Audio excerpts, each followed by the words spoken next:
Hello guys, कैसे हैं आप सब। तो आपका इस वीडियो में स्वागत है। और जैसा कि आपको पता है कि आज हम पढ़ने वाले हैं इंडियन पॉलिटी। इंडियन पॉलिटी के अंदर सबसे इम्पोर्टेंट चीज़ जो मैं आपको बताना चाहता हूँ, ये एक अच्छा वेटेज रखती है सारे एग्जाम्स में। तो अगर आप प्रिपरेशन करो कोई भी गवर्नमेंट एग्जाम्स की, चाहे वो UPSC, SSC, CDS, NDA, railway, NTPC, group D, या फिर आपके स्टेट पीसीएस की भी प्रिपरेशन करो, तो आपके लिए बहुत ज़्यादा बेनिफिशियल रहने वाली वीडियो है, क्योंकि हाई वेटेज जो कंटेंट है वो आपको यहाँ से मिलेगा।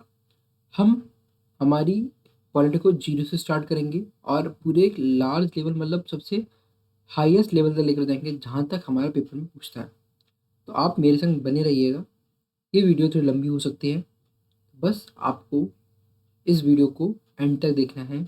और मैं ये कह सकता हूँ, जो भी मैं इस हिसाब से बढ़ाऊँगा कि अगर आपको कुछ भी नहीं पता है, तब भी आपके लिए वीडियो आसान रहने वाली है।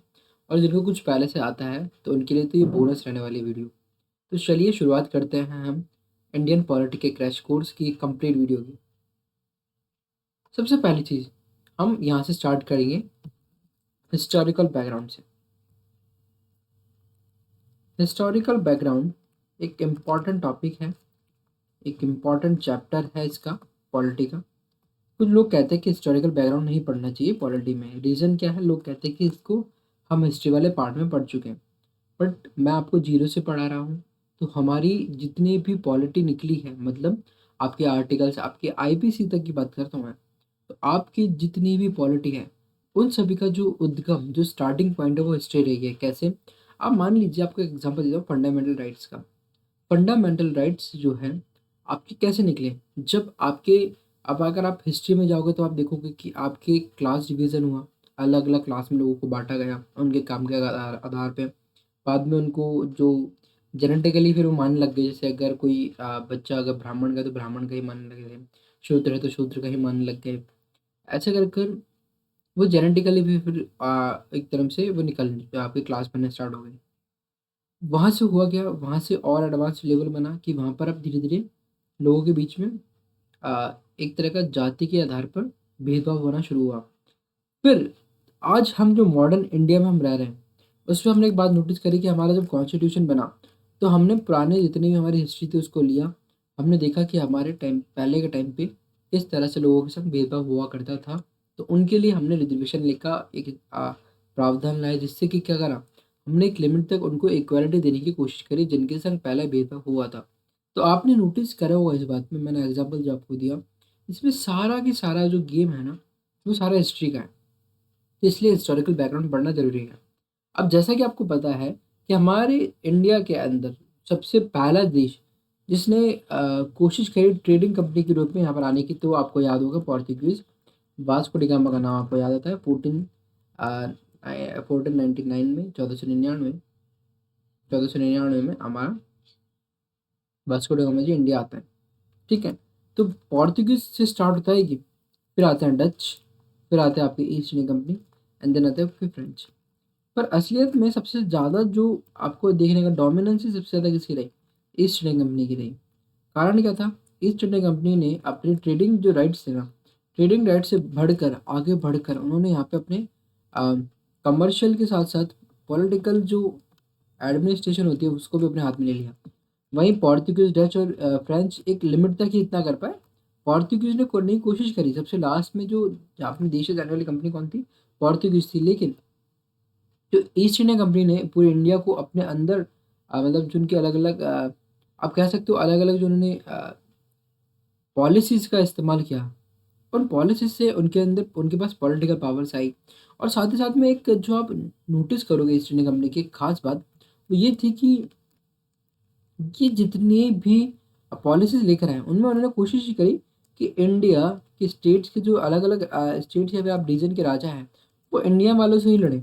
बस हम क्या करें, हम सपोर्ट सिस्टम के रूप में काम करें, और फिर सपोर्ट सिस्टम बनकर हम किसी एक को जिता दें, एंड देन फिर हम उसका राज्य बाद में अपने आप हड़प लें। ये आपने नोटिस करी होगी बात। पर अभी इसको बस आप दिमाग में रखिएगा, क्योंकि यहाँ से आपको पता चलता है कि ईस्ट इंडिया कंपनी ने किस तरह का गेम चलाया था। तो ईस्ट इंडिया कंपनी का अब हमें फोकस करना है, क्योंकि ईस्ट इंडिया कंपनी का मेजर आपको अभी जो हमारी मॉडर्न पॉलिटी है उसमें आपको कहीं ना कहीं आपको एक जो निशानी है वो आपको ईस्ट इंडिया कंपनी की दिखेगी। ठीक है। मैं ये नहीं कहता कि हमने यूके की चीज़ें को सारी चीज़ें हमने ली हैं, क्योंकि हमारा कॉन्स्टिट्यूशन को जब आप पढ़ोगे अच्छे से तब अभी कॉन्स्टिट्यूशन साफ साफ कहता है कि हमने किसी भी देश का किसी भी कोई चीज़ को चुराया नहीं है। हमने मॉडर्नाइजेशन जो मॉडर्न चीज़ है ना उनको हमने यूज़ करा है।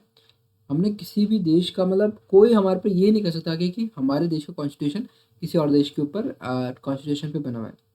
जैसे कि 1935 का एक लोग लगाते हैं आरोप हमारे कॉन्स्टिट्यूशन पे कि जो 1935 एक्ट है उसको पूरे के पूरा मतलब मोस्टली जो चीज़ है उसकी वो हमने हमारे कॉन्स्टिट्यूशन में डालने की कोशिश करी है।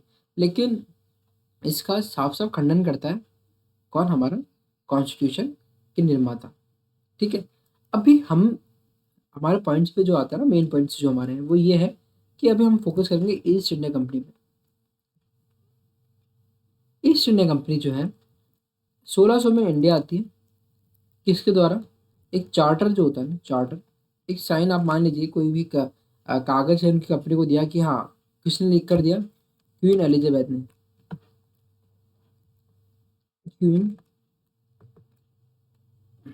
एलिजाबेथ फर्स्ट ने चार्टर साइन कर दिया, बोला कि ठीक है आप जाओ, आप इंडिया में ट्रेड करो। 15 साल के लिए आए थे, 15 साल के लिए उनको ट्रेड के लिए मतलब छूट दे दी कि आप ट्रेड कर सकते हो जाके।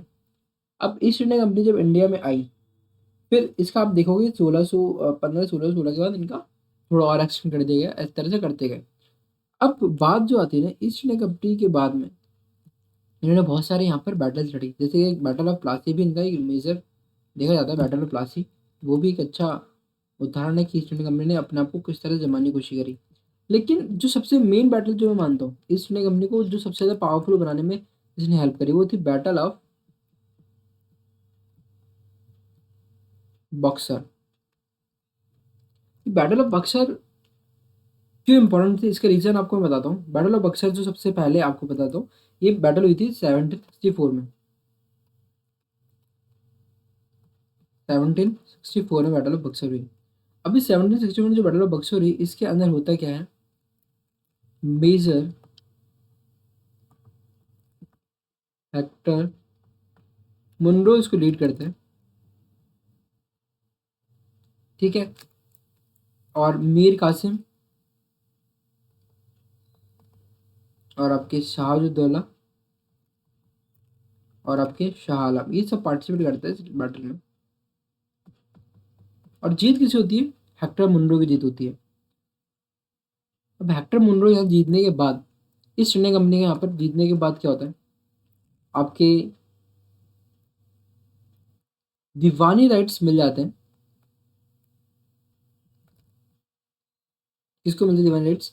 ईस्ट इंडिया कंपनी को, क्योंकि वो वहाँ पर बैटल जीत कर आ चुके हैं। अब बात दीवानी राइट्स की जब आई है तो दीवानी राइट्स होते क्या है?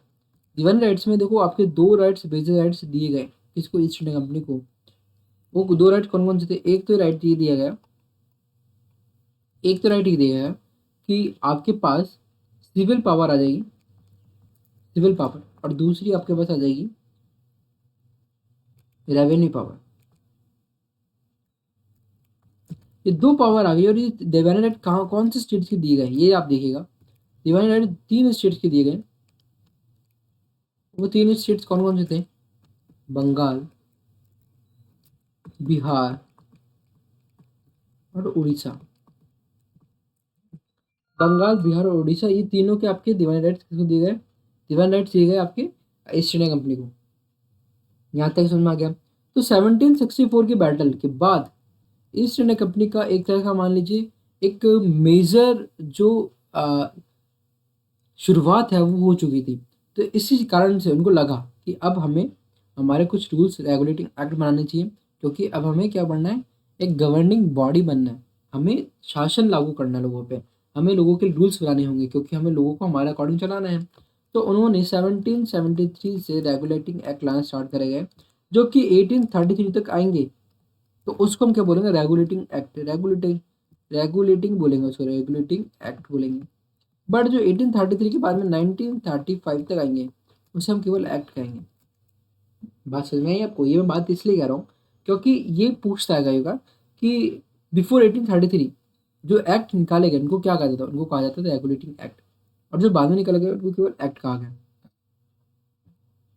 1773 में पहली बार रूल मतलब हमारे जैसे हमारे कॉन्स्टिट्यूशन वैसे ही उन्होंने भी उन्हें निकाले। तो उसमें उन्होंने क्या क्या इंपॉर्टेंट काम करा है वो हम समझेंगे। तो यहाँ से मैं पॉइंट डाल कर देता हूँ। पहला पॉइंट हमको जो भी समझना है यहाँ से, इसको मैं ए, चलो वन वन से लगता है। 1773 का regulating act, regulating act of 1773। इसमें स्पेशलिटी जो है ना वो यहाँ पर हम समझने की कोशिश करते हैं। आपको सबसे पहला गवर्नर ऑफ बंगाल,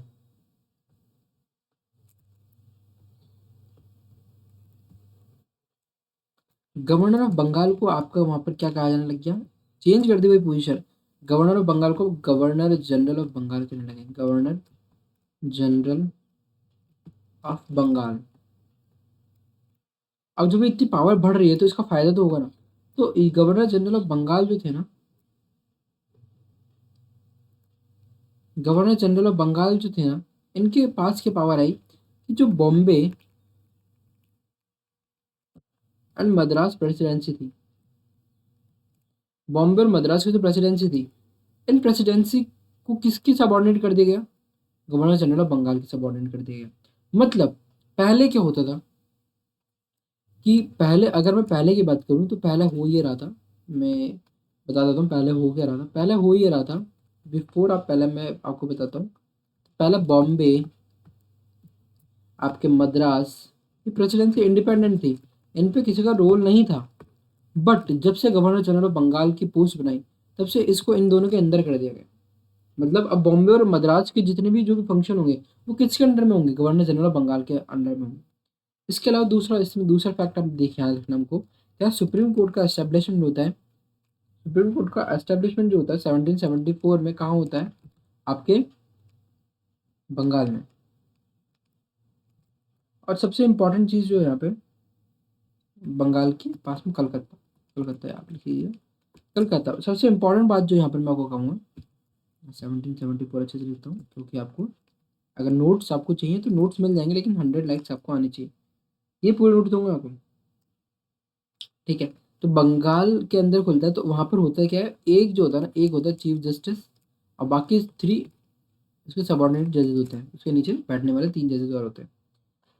इसके अलावा कंपनी को धीरे धीरे डर सताने लग गया, क्यों, क्योंकि वहाँ पर बैटल जीत रही है ईस्ट इंडिया कंपनी, वहाँ पर सब चीज़ अच्छे से कर रही है।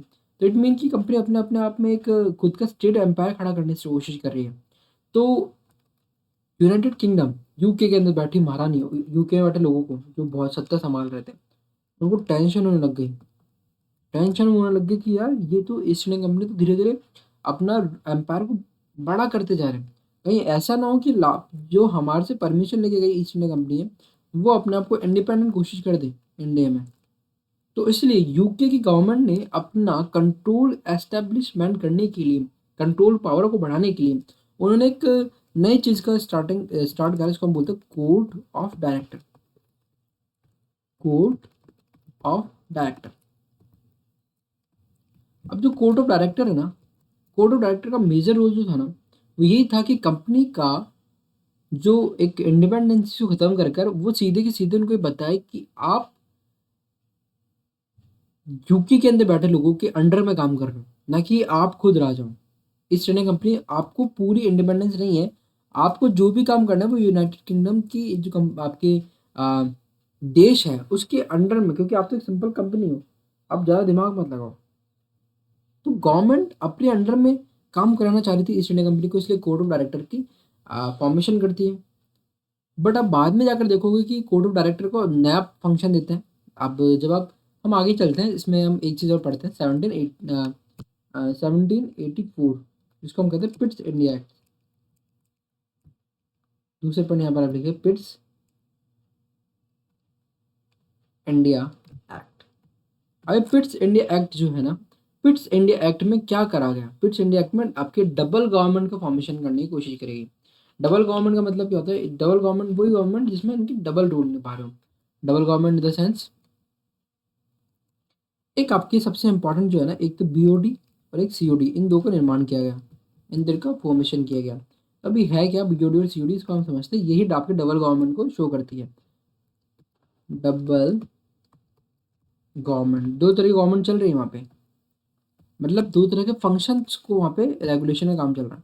एक तो बोर्ड ऑफ डायरेक्टर होता है, जिसको हम कहते हैं board of director, board of board of director या बोर्ड ऑफ कंट्रोल, हम इसको कहते हैं बोर्ड ऑफ कंट्रोल, BOC आप लिख लीजिएगा यहाँ पे। एक सेकंड में माइक गिरेगा।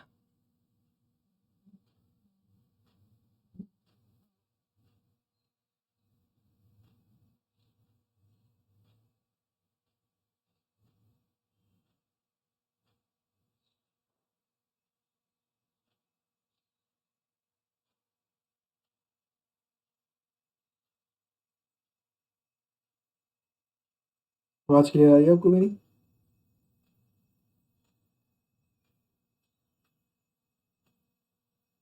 चलिए, तो बोर्ड ऑफ कंट्रोल और कोर्ट ऑफ डायरेक्टर ये दो के फंक्शन होते हैं। कोर्ट ऑफ डायरेक्टर,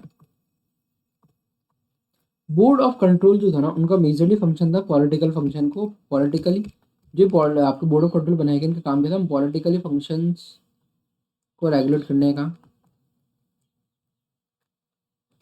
और कोर्ट ऑफ डायरेक्टर जो थे, इनका काम था कमर्शियल लेवल के जो फंक्शन है ना, कमर्शियल फंक्शंस हैं, पैसे वाले भैया, पैसे पैसे। तो कंपनी आई क्यों थी?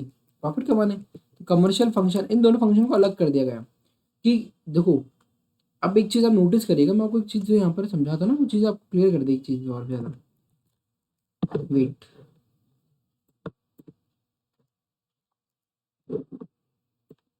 यहाँ पे अगर मैं थोड़ा सा लाइन बनाकर आपको चीज़ समझाऊँ कि ईस्ट इंडिया कंपनी आई क्यों थी, अपना फ़ायदा कराने के लिए। एज ए कंपनी आई थी, ट्रेडर यहाँ पर आए थे, लेकिन लास्ट में वो बैटल जीतने का दिवानी डेट आते हैं, दिवानी डेट के बाद वो क्या करते हैं, अपने यहाँ पॉलिटिकल फंक्शन अपने एस्टेब्लिश करते हैं और साथ में कमर्शियल फंक्शन तो कर ही लेते हैं। लेकिन अब जो यूनाइटेड किंगडम में बैठी गवर्नमेंट है, उनको डर लग रहा है, डर लग रहा है कि हमारे ये तो भाई एकदम से इंडिपेंडेंट घोषित ना कर दे खुद को।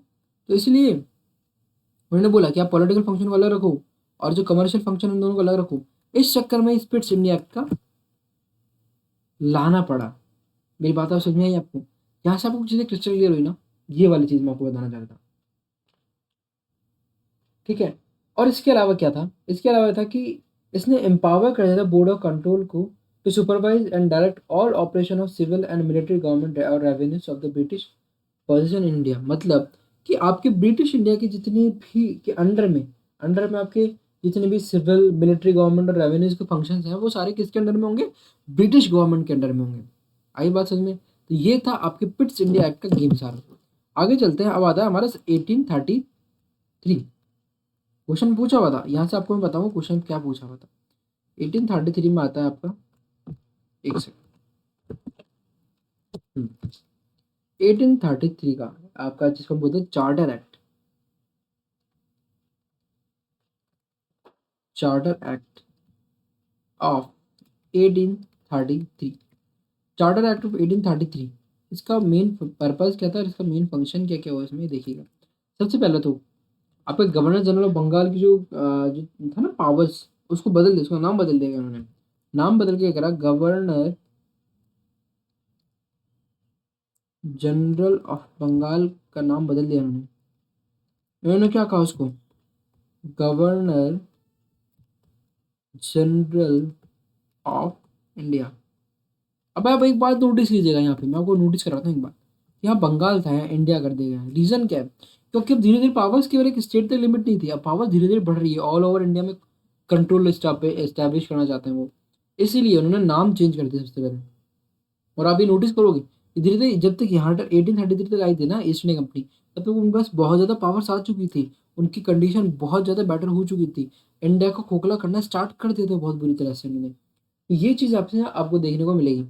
हाँ, एक चीज़ मेरे को लगता है ऊपर रह गई, आई थिंक, कि हमने ये बात नहीं करी गवर्नर जनरल ऑफ बंगाल कौन थे हमारे पहले।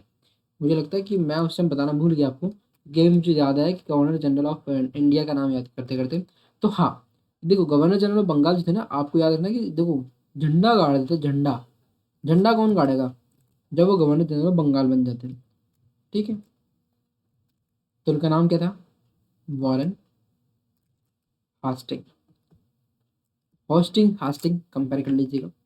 वारन हॉस्टिंग कौन थे? पहले ऐसे गवर्नर जनरल ऑफ बंगाल थे जिनको पहली बार ये बनाया गया था, ये पोस्ट मिली थी। तो गवर्नर जनरल ऑफ इंडिया कौन थे? गवर्नर जनरल ऑफ इंडिया थे हमारे लॉर्ड विलियम बेंटिक। लॉर्ड हटा दो नाम, लॉर्ड का नाम रखो ही मत, मैं तो बोलता हूँ विलियम बेंटिक बोला, विलियम बेंटिक। कौन उखाड़ेगा मेरा? देखते हो कौन बोलता है मेरे को। मैं बोलूंगा लॉर्ड विलियम बेंटिक की जगह लॉर्ड नहीं बोलूंगा मैं, विलियम बेंटिक। तो देश को खा जाए उनके लिए लॉर्ड लाएंगे यार, देंगे। क्या बोला है आप बच्चों के सामने, गलत नहीं बोलना चाहता बस ये। पर बहुत गुस्सा आता है क्योंकि इस तरह से देश को खाना, हमारे इतने प्यारे देश को खा चुके हैं ईस्ट इंडिया कंपनी वाले, और हम कर क्या पा रहे? कुछ नहीं कर पा रहे। क्रांति भी 1857 की क्रांति से पहले छोटी छोटी क्रांति हुई, उसको भी बेचारों ने दबा दिया।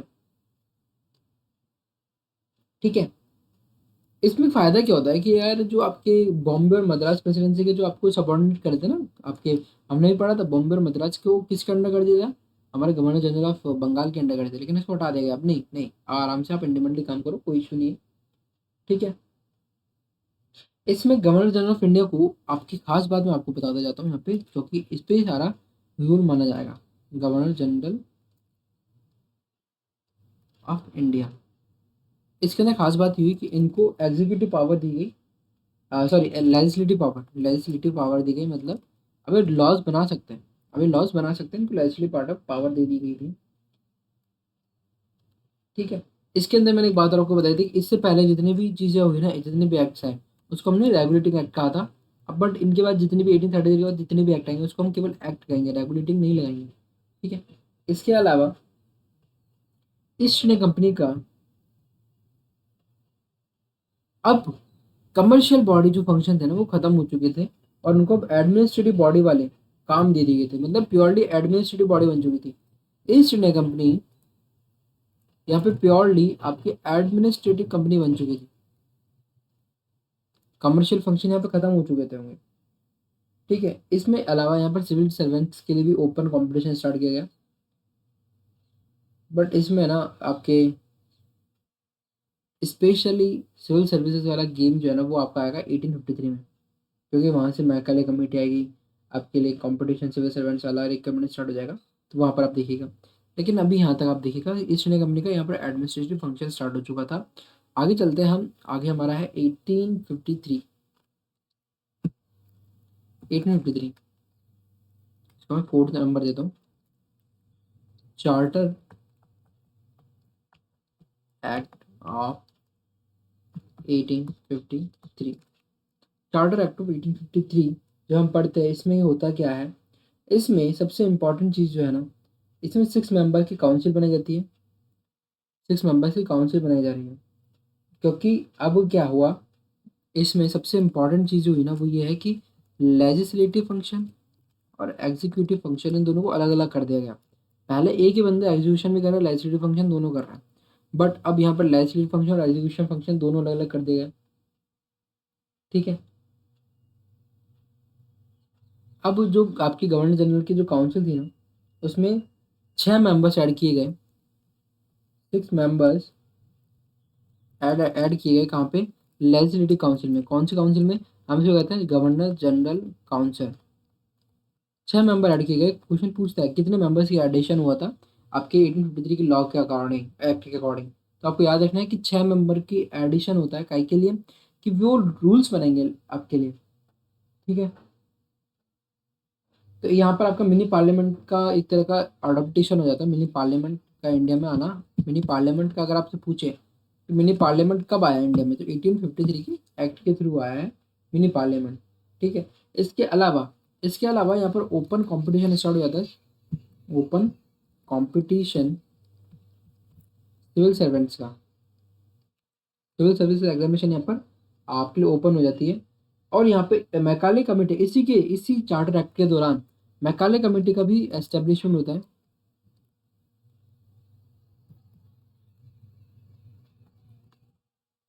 मैकाले कमेटी, जिसका आपको पता है मेजर रोल रहा है किसके लिए? आपके बच्चों की पढ़ाई के लिए, है ना। बच्चों की पढ़ाई के लिए मैकाले कमेटी ने बहुत ज़्यादा मेजर रोल निभाया है। और यहाँ पर कि इन्होंने ही इनका अपॉइंटमेंट कब होता है आपको बताया हो, तो 1854 में इसका अपॉइंटमेंट किया जाता है मैकाले कमेटी का। ठीक है। इसके अलावा यहाँ पे ये कंपनी के रूल को एक्सटेंशन मिल जाता है, यहाँ पे कंपनी के रूल को एक्सटेंशन मिल जाता है, मतलब कंपनी को एक लिमिट के साल के लिए आपको कंपनी को ट्रेड करने का मौका मिलता है। लेकिन यहाँ पर एक्सटेंशन हो जाता है। एक्सटेंशन किसका? एक्सटेंशन होता है, extension, extended the rule company rule का एक्सटेंशन हो जाता है। अब कंपनी को आराम से, कंपनी और लंबे समय तक यहाँ पर अपना रूल चालू कर सकती है, कोई दिक्कत नहीं है। आपकी यूनाइटेड किंगडम की जो गवर्नमेंट है उनको वापस नहीं बुलाएगी, ठीक है। अब इसमें इतना ही ज़्यादा था, बट सबसे ज़्यादा अगर मैं बोलूँ एक चीज़, क्योंकि इसकी मैंने आपको नहीं बताई है, वो ये है कि 1853 के, आप मार्क कर लीजिए, आप उसको हाईलाइट कर लीजिए, मैं इसके लिए बॉक्स बना रहा हूँ, टेढ़े के बन रहे हैं। हाँ, 1853 ने आपके, देखोगे, लोकल रिप्रेजेंटेशन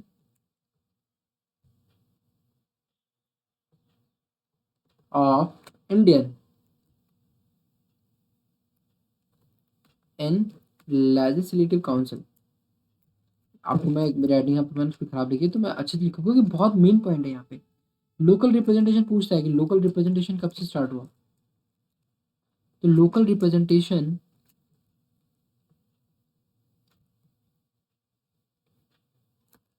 ऑफ इंडियन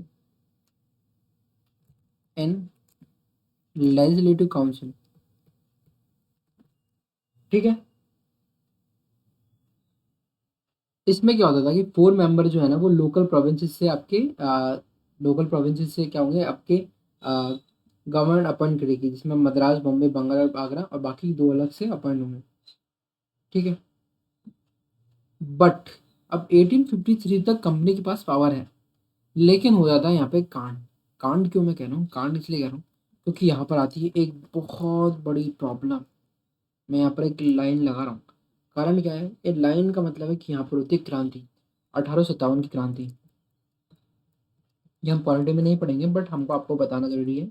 1857 क्रांति में जो है वो इस तरह से शो कर दिया जाता है कि जो ब्रिटिश इंडिया कंपनी है, जितना दिखाती है इंडिया को, इंडियंस को दिखाती है कि हम आपके फेवर में लॉज बना रहे हैं, ये कर रहे हैं, हम आपके यहाँ पे मिनी पार्लियामेंट का मतलब बोलती होगी वो उस टाइम पे। जैसे आज की गवर्नमेंट है, कोई भी गवर्नमेंट है, वो क्या करती है, अपनी खासियत बताती है, तो वो भी पहले के लोगों को बताती होगी, देखो हम आपके लिए कर रहे हैं, वो कर रहे हैं।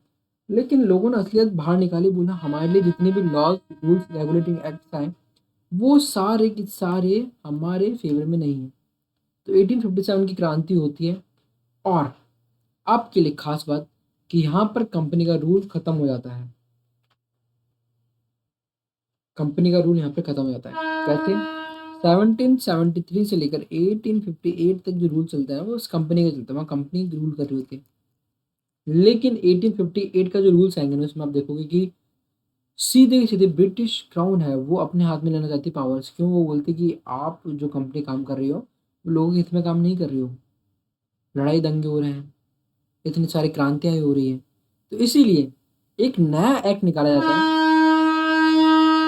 वेट वेट वेट, अभी ट्रेन निकल गई, थोड़ी सी आवाज आएगी आपको, 2 मिनट का ब्रेक है, आप ले सकते हैं। मैं 1 सेकंड करता हूँ कि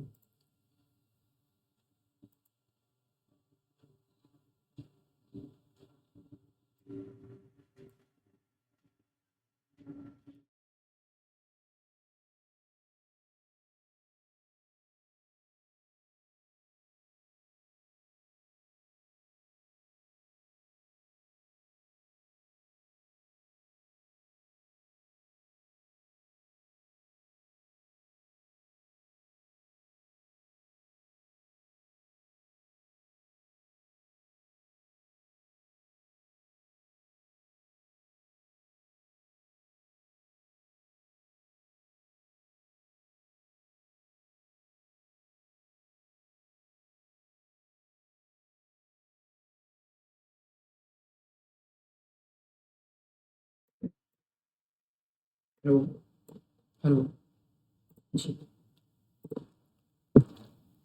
हाँ। 1857 के बाद में होता ये है कि 1858 का एक द क्राउन रूल नाम से एक निकलता है। द क्राउन रूल क्या होता है? अब यहाँ से क्राउन रूल स्टार्ट हो जाएगा। द क्राउन रूल यहाँ से स्टार्ट हो जाता है। स्टार्ट होता है 1858 से और रहेगा कब तक, 1947 तक रहेगा। थोड़ा सा मैं आपको बैकग्राउंड इसका समझा देता हूँ क्या है, मैं आपको बताना चाहता हूँ कि हो ये रहा है कि 1773 का पहला रेगुलेटिंग एक्ट आता है, तो वहाँ से लेकर 1858 तक जब तक क्रांति नहीं होती ना, जब तक कंपनी रूल अच्छा चल रहा होता है, फिर कंपनी रूल को यहाँ पर ख़त्म कर देता है। एंड देन यहाँ पे 1858 से जो रूल्स आएंगे ना, उसको किसके अंदर कंसिडर किया जाएगा, कौन बनाएगा उन रूल्स को, कौन रेगुलेट करेगा, तो वो रेगुलेट करेगा 1947 तक आपकी क्राउन, मतलब ब्रिटिश गवर्नमेंट उसको रेगुलेट करेगी। इसीलिए अब आप यहाँ से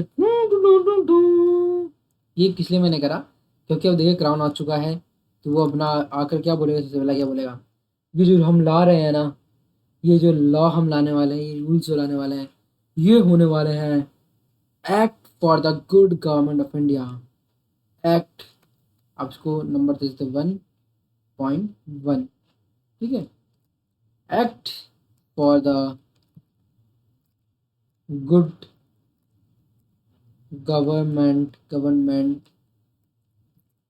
ऑफ इंडिया। ये क्या चीज़ आ गया भैया, ये कहना चाह रहे हैं, क्राउन रूल वाले ये कहना चाह रहे हैं कि हम जो अभी लॉ ला रहे हैं, एक्ट ला रहे हैं, ये सबसे बेहतरीन गवर्नमेंट ऑफ इंडिया जो है ना, इंडिया की गवर्नमेंट है, उसका सबसे गुड एक्ट है, सबसे बेस्ट एक्ट है, ये आपके लिए बहुत फायदेमंद होने वाला है। आप लड़ाई मत करो भैया, आप लड़ाई मत करो, हम आपके लिए अच्छी चीज़ ला चुके हैं, अब आपको टेंशन की जरूरत नहीं है। तो सबसे पहले उन्होंने करा क्या, उन्होंने भैया जो वो हमेशा करते हैं, नाम चेंज करना है पोस्ट का।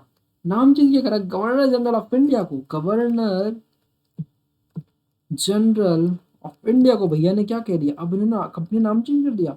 कंपनी ने नाम को चेंज करके बोला क्या, कंपनी ने बोला कि अब से गवर्नर जनरल ऑफ इंडिया को हम गवर्नर जनरल ऑफ इंडिया नहीं कहेंगे, हम कहेंगे वायसराय ऑफ इंडिया, विसेराय, वायसराय, विसिराय, कुछ भी कहो भैया, पर हम नाम चेंज कर दिया भैया ने, विसेराय ऑफ इंडिया। और पहला विसेराय ऑफ इंडिया कौन बने, लॉर्ड कैनिंग, लॉर्ड कैनिंग।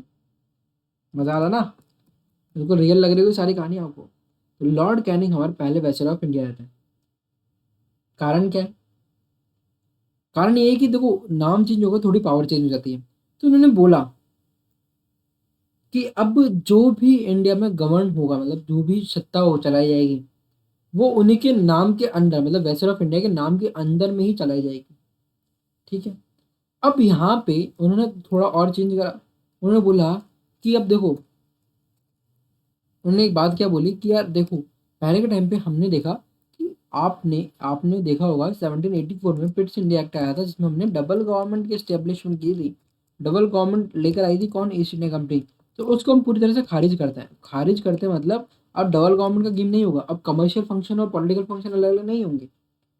आपके कोड ऑफ टाइटर और जो बोर्ड ऑफ कंट्रोल है, BOC, जिसको हमने पढ़ा था ना, BOC और COD, अभी आपकी बॉडी होगी नहीं, अबॉलिशमेंट कर दिया इन्होंने इसका चीज़ें।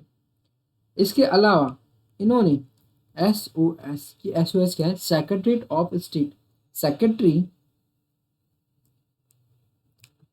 ऑफ स्टेट नाम का एक न्यू ऑफिस क्रिएट करा। बस न्यू ऑफिस क्रिएट करने के बाद इन्होंने क्या करा कि इन्होंने कंप्लीट अथॉरिटी दी हमारे पूरी इंडिया की एडमिनिस्ट्रेशन को कंट्रोल करने की, किसको, सेक्रेटरी ऑफ स्टेट को। तो सेक्रेटरी ऑफ स्टेट का काम क्या था, कंट्रोल ऑल, या फिर कर सकते हैं ओवर इंडियन एडमिनिस्ट्रेशन। यहाँ पर आपने नोटिस करिए सेक्रेटरी ऑफ स्टेट को काम क्या मिला, कि वो कंट्रोल करेगा किस पे, इंडियन एडमिनिस्ट्रेशन पे, एडमिनिस्ट्रेशन। मैंने आपके लिए पूरा लिख दिया, ठीक है। इसके अलावा आपकी सेक्रेटरी ऑफ स्टेट है ना, इसके नीचे काउंसिल होगी, जिसको हम कहते हैं 15 मेंबर की काउंसिल, 15 मेंबर काउंसिल। 15 मेंबर की जो काउंसिल है उनका काम क्या आएगा, वो एक तरह की एडवाइजरी बॉडी होगी। वो क्या होगी, एडवाइजरी बॉडी होगी। बहुत इंपॉर्टेंट एक्ट है, थोड़ा ध्यान से पढ़िएगा, और मैं इंटरेस्टिंग तरह से इसलिए पढ़ा रहा हूँ क्योंकि आपको याद रहेगा। तो यहाँ पर आपने देखा होगा एक तो वेसरा ऑफ इंडिया का पोस्ट बनती है, एक सेक्रेटरी ऑफ स्टेट नाम का एक ऑफिस बनता है, जिसमें 15 मेंबर्स बैठेंगे काउंसिल के, जो कि काम करेंगे एडवाइजरी बॉडी का, एडवाइजरी बॉडी की तरह एक्ट करेंगे। एक्ट आप मैं यहाँ पर लिख रहा हूँ, तो एक्ट मतलब ये है कि वो एडवाइजरी बॉडी की तरह काम करेंगे, है ना। इसमें चेयरमैन जो होगा ना काउंसिल का, वो चेयरमैन काउंसिल का होगा सेक्रेटरी ऑफ स्टेट का, ठीक है। इसमें जो चेयरमैन होगा ना 15 मेंबर्स का चेयरमैन, तो वो सेक्रेटरी ऑफ स्टेट होगा। और इसके अलावा इसने क्या करा, इसने secretary of state in council as a body corporate capable of suing and being sued in India and in England. मतलब वो दोनों जगह का काम देखेगा, इंडिया और इंग्लैंड दोनों जगह काम देखेगा। मतलब एक तरह का लिंक के जो लिंक पैटर्न है ना, लिंक कि लिंक हो गई east India company, sorry link हो गया किसका, आपकी इंग्लैंड का, इंग्लैंड और इंडिया के बीच में जो लिंक का काम करा ना, वो काम कौन करेगा, SOS। ठीक है। इसको कहा गया है कि यार ये इंडिया के अंदर सबसे अच्छा काम ये करेगी कि इंडिया में एडमिनिस्ट्रेशन जो पॉलिसीज इसको इम्प्रूव करेगी। और डायरेक्ट जो आपका डायरेक्ट जो ये आपके इंडिया के अंदर जो भी चीज़ें हो रही है वो कंट्रोल कहाँ से होगी, इंग्लैंड से होगी। अब मेरी बात समझ चुके हो कि इस तरह का ऑफिस क्यों बनाया गया, इस तरह से बैचलर की नई पोस्ट क्यों लाई गई। क्योंकि फोकस ये कराया था कि सेंट्रलाइज की जाए चीज़ें, सीधे सीधा काम आपके इंग्लैंड से हो, इंडिया के अंदर बैठकर कोई इंसान किसी चीज़ को रेगुलेट ना करे। और जो इंडिया में रेगुलेट कर भी रहे हैं तो वो भी किसके अंडर में है, इंग्लैंड के अंडर में, जो लोग बैठे हैं उनके काम अंडर में काम करें, जिससे कि धांधली कम हो पाएगी। धांधली के साथ साथ आपके जो एडमिनिस्ट्रेशन है वो डायरेक्ट किसका कहलाया जाएगा, ब्रिटिश कॉलोनी का कहा जाएगा। ठीक है, ये बात आपको समझ में आ गई। अब इसके बाद कुछ और छोटे छोटे एक्ट्स आते हैं, उनको हम थोड़ा देखते हैं। छोटे छोटे एक्ट्स का मैं थोड़ा इंपॉर्टेंट चीज़ मैं आपको लिखूंगा, वो आप देखिएगा। तो मैं यहाँ पे पॉइंट डालता हूँ 1.2। ठीक है। एक आया आपका 1861 का एक एक्ट आता है। 1861 के एक्ट में सबसे इंपॉर्टेंट चीज़ जो मुझे लगती है ना, कि हमें पता होनी चाहिए कि एक तो आपको पता है कि जितने भी चीज़ें होगी इंडिया के अंदर 1858 के बाद में, वो किसके मैजेस्टी के अंदर, किसके अंदर, नाम के अंदर होगी, वायसरॉय के अंदर में होगी, है ना, वायसरॉय, वायसरॉय के नाम के अंदर होगी। ये बात 1861 लॉ ने भी कही थी। ठीक है। बट एक इंपॉर्टेंट पावर जो वायसरॉय को मिली वो थी ऑर्डिनेंस की पावर। और मैं कहता हूँ कि ऑर्डिनेंस का हम बहुत पढ़ते हैं हमारी पॉलिटी के जब, एक सेकंड, मेरे बार बार गिर जाता है। तो हम पॉलिटी के जब आर्टिकल्स पढ़ते हैं तो 123 का आर्टिकल हम बहुत ज़्यादा पढ़ते हैं, रिवाइज करते हैं, क्योंकि ऑर्डिनेंस का एक सबसे बड़ी रोल रहा है हमेशा। तो वहाँ से ऑर्डिनेंस जो वहाँ पढ़ते हैं ना, वो आपका इस वाले हिस्ट्री से निकला है, हिस्टोरिकल बैकग्राउंड से निकला है। मतलब वैसेरॉय को जो ऑर्डिनेंस की पावर मिली वही हमने हमारे कॉन्स्टिट्यूशन में डाली है।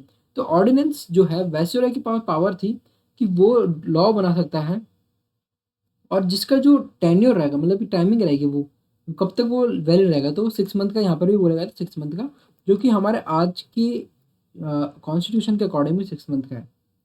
ठीक है। इसके अलावा 1892 इसके बाद आता है, 1892 का इंडियन काउंसिल ऑफ एक्ट। ये सारे कौन से एक्ट है, इंडियन, इनको नाम क्या कहते हैं, इंडियन काउंसिल एक्ट। कारण क्या है इसको, क्योंकि इसको बना कौन रहा है, आपके SOS के नीचे बैठे हुई 15 मेंबर की जो काउंसिल है वो बना रही है। तो इसलिए इसको नाम दिया गया इंडियन काउंसिल एक्ट, क्योंकि काउंसिल ने इसका निर्माण किया गया था, काउंसिल ने इसको बनाया, क्योंकि वो लेजिस्लेटिव वाला काम कर रही है। तो 1892 में जो हुआ सबसे इंपॉर्टेंट काम हुआ था, यहाँ पे बजट का नाम आया गया, बजट। वैसे आपको पता है बजट हमारे यहाँ पे मेंशन नहीं कॉन्स्टिट्यूशन में।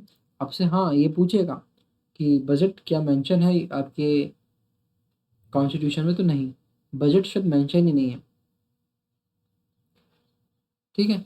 तो बजट का यहाँ पर, बजट डिस्कशन की जो पावर है ना, वो मिलना यहाँ पर मिली लोगों को।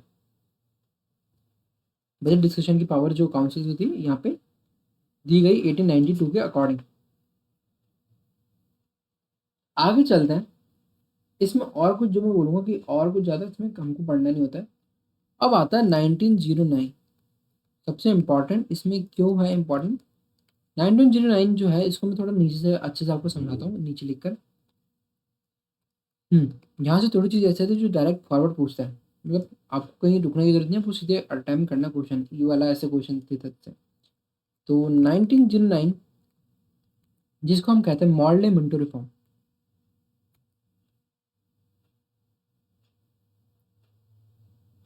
एक सेकंड। तो इसको कहते हैं हम क्या है, मॉडले मिंटो रिफॉर्म। इसका ऐसा नाम क्यों पड़ा, इसके पीछे कारण क्या है, ये समझते हैं हम।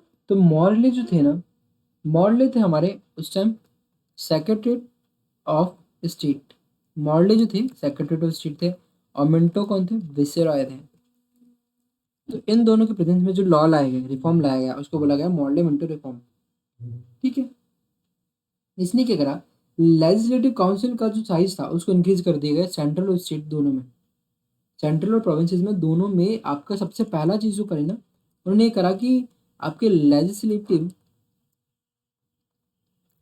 काउंसिल होती है, उसके जो मेंबर्स हैं, उनका मेंबर्स का जो नंबर है वो इंक्रीज कर दिया।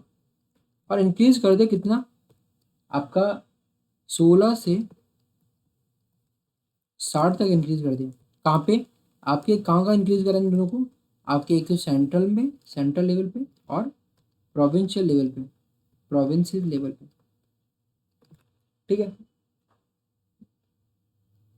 इसके अलावा आपके इसी के दौरान आपके जो पहले इंडियन ऐसे जिन्होंने executive council of western governors को जिन्होंने ज्वाइन किया, वो थे आपके सत्येंद्र प्रसाद सिन्हा, जो कि बने क्या, वाइस रॉय एग्जीक्यूटिव काउंसिल के मेंबर। इसी का पार्ट है ये भी, आप इसमें देखेंगे कि जो पूछते डायरेक्ट कि पहले आपके वाइस रॉय एग्जीक्यूटिव काउंसिल के कौन बने, जॉइंट, जिन्होंने ज्वाइन करी वाइसरॉय काउंसिल की, जो मतलब वाइसरॉय के एग्जीक्यूटिव काउंसिल को ज्वाइन किसने करा, सबसे पहले ज्वाइन करा एसपी सिन्हा जी ने, सत्येंद्र प्रसाद सिन्हा। सिन्हा कौन होते हैं, कायस्थ होते हैं, जैसे मैं भी कायस्थ हूँ। मैं बताना चाहता हूँ क्योंकि लोग मुझसे पूछते हैं कि माथुर कौन होते हैं, तो I have to say to those people that we are Kayastha. और कायस्थ कौन होते हैं, कायस्थ एक ऐसी क्लास होती है जिनका काम होता है क्या है, आपको ये मौर्य काल में भी देखने को मिलेगी। ठीक है, वो चलो उसको साइड में रखते हैं, बट अभी हम यहाँ पे चलते हैं। एसपी सिन्हा जो थे, तो वो थे आपके जॉइंट, उन्होंने ज्वाइन करी थी पहली बार कोई ऐसा आदमी जो इंडियन था, जिन्होंने एग्जीक्यूटिव काउंसिल जो थी ना, किसकी, वाइस रॉय की, उसको ज्वाइन किया था 1850, सॉरी 1909 के थ्रू। इसको इसमें पढ़ता है एक्ट में। सबसे इंपॉर्टेंट चीज़ उसका मेजर जो आपको मैं बताऊंगा, जो सबसे इंपॉर्टेंट है वो है सेपरेट इलेक्टोरेट। सेपरेट इलेक्टोरेट, इसको आप भूलना मत, ये लाइन आपको हमेशा ध्यान रखनी है। सेपरेट इलेक्टोरेट सिस्टम कब लाया गया था, 1909 में लाया गया था। कारण क्या था, जहाँ से जब सेपरेट इलेक्टोरेट आएगा, तो उसमें होता क्या था कि इंडियन के अंदर, आपको पता है इंडिया में अलग अलग कम्युनिटी के लोग रहते हैं। तो अलग अलग कम्युनिटी के लोग रहने के कारण यहाँ पे डाइवर्सिटी बहुत है। जहाँ डाइवर्सिफिकेशन होता है, तो वहाँ पर लोगों को तोड़ना बहुत आसान होता है। बट हमारा इंडिया ऐसा कंट्री जहाँ पर हम लोग अभी भी कम्युनिटी में रहते हैं, मतलब ऐसे ही हम कभी एक दूसरे से सोशलाइज बहुत है, हम लोगों में थोड़ा सा सिविक सेंस है, जो कि हम ऐसे नहीं करते। तो होता ये है कि सेपरेट इलेक्टोरल लाने का रीज़न ये कहा जाता है कि मुस्लिम्स जो थे, उनका कहना था कि हम हमारे जो लीडर है उसको हम खुद चुनेंगे। ऐसे ही हिंद आपके दूसरे सिक्स हैं, उनको अलग अलग अब। तो यहाँ पे सेपरेट इलेक्टोरेट लाने का मतलब ये था कि आपका इलेक्शन जो होगा ना, मेंबर्स जो आपके मुस्लिम मेंबर्स जो है, जैसे मुस्लिम मेंबर्स का सिलेक्शन या इलेक्शन कौन करेगा, मुस्लिम लोग ही करेंगे, बाकी हिंदू या फिर नॉन मुस्लिम इसमें पार्टिसिपेट नहीं करेंगे।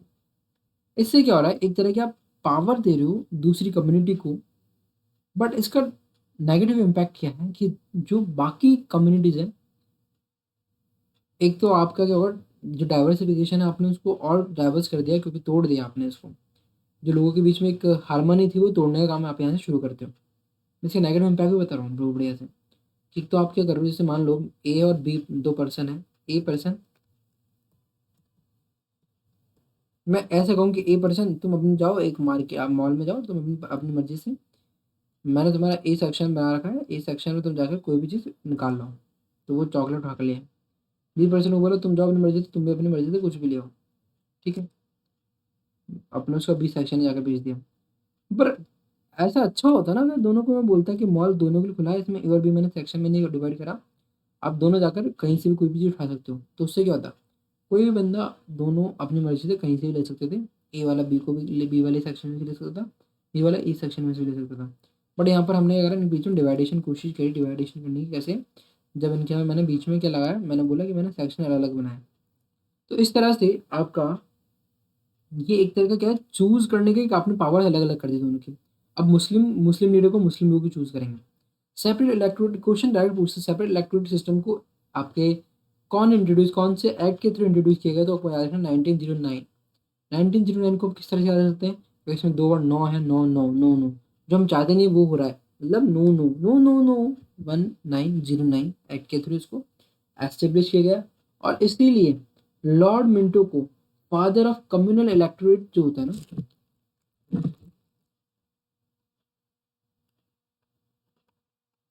इसीलिए लॉर्ड जो मिंटो थे, लॉर्ड मिंटो, उनको क्या कहा जाने लग गया, फादर ऑफ कम्युनल इलेक्टोरेट। आगे चलते हैं, हम 1919 के एक्ट को पढ़ते हैं। 1919 एक्ट का जो है वो भी थोड़ा इंपॉर्टेंट है।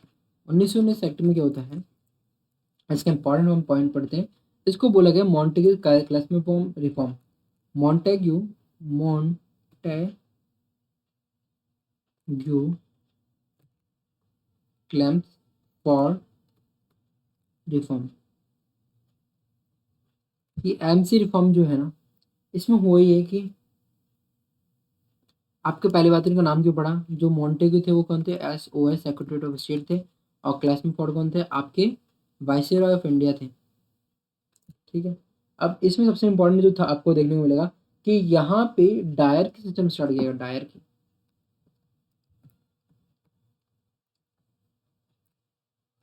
डायर की सिस्टम जो स्टैब्लिशमेंट किया गया, तो डायर का मतलब क्या था, यहाँ दो तरह के सब्जेक्ट्स बनाए गए। एक था ट्रांसफर और एक था रिवर्स रिजर्व, सॉरी ट्रांसफर, और एक था रिजर्व। ये ट्रांसफर और रिजर्व क्या है, ये समझते हैं। ट्रांसफर्स में देखो, ऐसे आपके सब्जेक्ट्स डाले गए जो कि आपके गवर्नर इसको एडमिनिस्ट्रेशन करेंगे, किसकी सहायता से, मिनिस्टर की सहायता से। और ये किसके रिस्पॉन्सिबल होगा, टू द लेजिस्लेटिव काउंसिल। मतलब ट्रांसफर्ड सब्जेक्ट वो सब्जेक्ट है जिसको कौन सोचेगा, गवर्नर तो उसका हेड होगा ही होगा, प्लस उसके साथ में काउंसिल के जो मेंबर है ना, वो इसके लिए मतलब जवाबदारी किसकी होगी, काउंसिल की होगी। लेजिस्लेटिव काउंसिल की इसमें जवाबदारी होगी ट्रांसफर में। वहीं पर अगर हम बात करें रिजर्व की, वो ये था कि गवर्नर तो इसको एडमिनिस्ट्रेशन तो मतलब देखे कौन करेगा, गवर्नर ही करेगा। लेकिन इसमें आपके एग्जीक्यूटिव काउंसिल का यहाँ पे इसमें देखो क्या बताता हूँ। ट्रांसफर वाले में काउंसिल जो है ना, वो लेजिस्लेटिव काउंसिल के लिए, लेजिस्लेटिव काउंसिल इसमें जिम्मेदार होगी। ठीक है। और वहीं आपके रिजर्व जो कैटेगरी है, रिजर्व सब्जेक्ट्स हैं, रिजर्व सब्जेक्ट्स में आपके गवर्नर तो इसको कौन करेगा, गवर्नर ही इसको एडमिनिस्ट्रेशन करेगा, गवर्नर ही देखेगा। बट गवर्नर के साथ में यहाँ पर एग्जीक्यूटिव काउंसिल जो थी ना, वो जिम्मेदार, उसकी जिम्मेदारी हो जाती है यहाँ पे। कौन जिम्मेदार हो जाता है यहाँ पे, यार मेरी राइटिंग चाहते हैं यहाँ पे, समझ में नहीं आपको।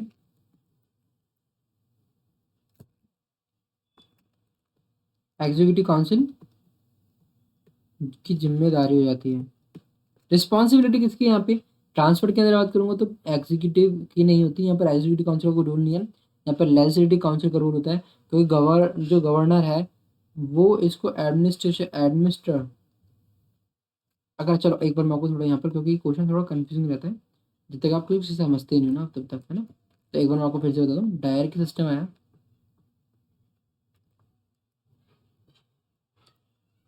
डायर की सिस्टम आता है। डायर के सिस्टम में एक तो आता है एडमिनिस्ट्रेशन, इसको एडमिनिस्टर कौन करेगा, ठीक है। दूसरा आता है कि रिस्पॉन्सिबल कौन होगा चीज़ के लिए।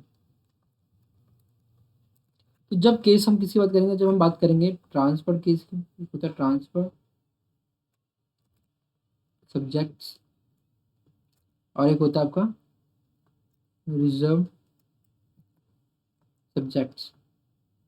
तो जब बात आती है ट्रांसफर सब्जेक्ट की, तो ट्रांसफर सब्जेक्ट्स को एडमिनिस्टर तो गवर्नर ही करेगा, और same to same reserve subjects को गवर्नर ही एडमिनिस्टर करेगा। बट रिस्पॉन्सिबिलिटी किसकी होगी ना, वो किसकी होगी,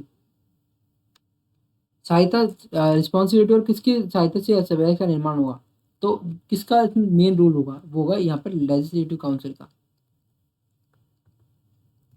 वहीं पे एक सेकंड,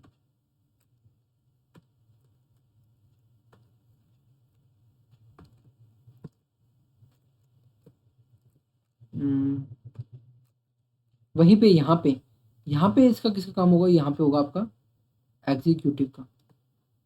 ध्यान रखना आपको, मेरी बात शायद आपको समझ में आई होगी। ठीक है, हम आगे चलते हैं। तो यहाँ पे हमने डायरेक्ट सिस्टम देखा। डायरेक्ट सिस्टम को लेकर आप बाद में देखोगे, डायरेक्ट सिस्टम को बाद में जाकर 1935 में आप एक बात नोटिस करोगे कि प्रोविंसेस में इसको अबॉलिश कर दिया जाता है। ठीक है, इसके अलावा सबसे इम्पोर्टेंट जो सेक्ट का जो था इम्पोर्टेंट था, ये बाई कैमरलिज्म और डायरेक्ट इलेक्शन को लेकर आया कंट्री के अंदर। By cameralism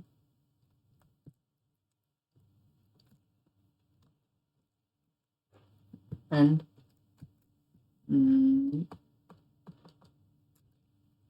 by cameralism and direct election को एस्टेब्लिश करने का, डायरेक्ट इलेक्शन को एस्टेब्लिश करने का काम किया गया।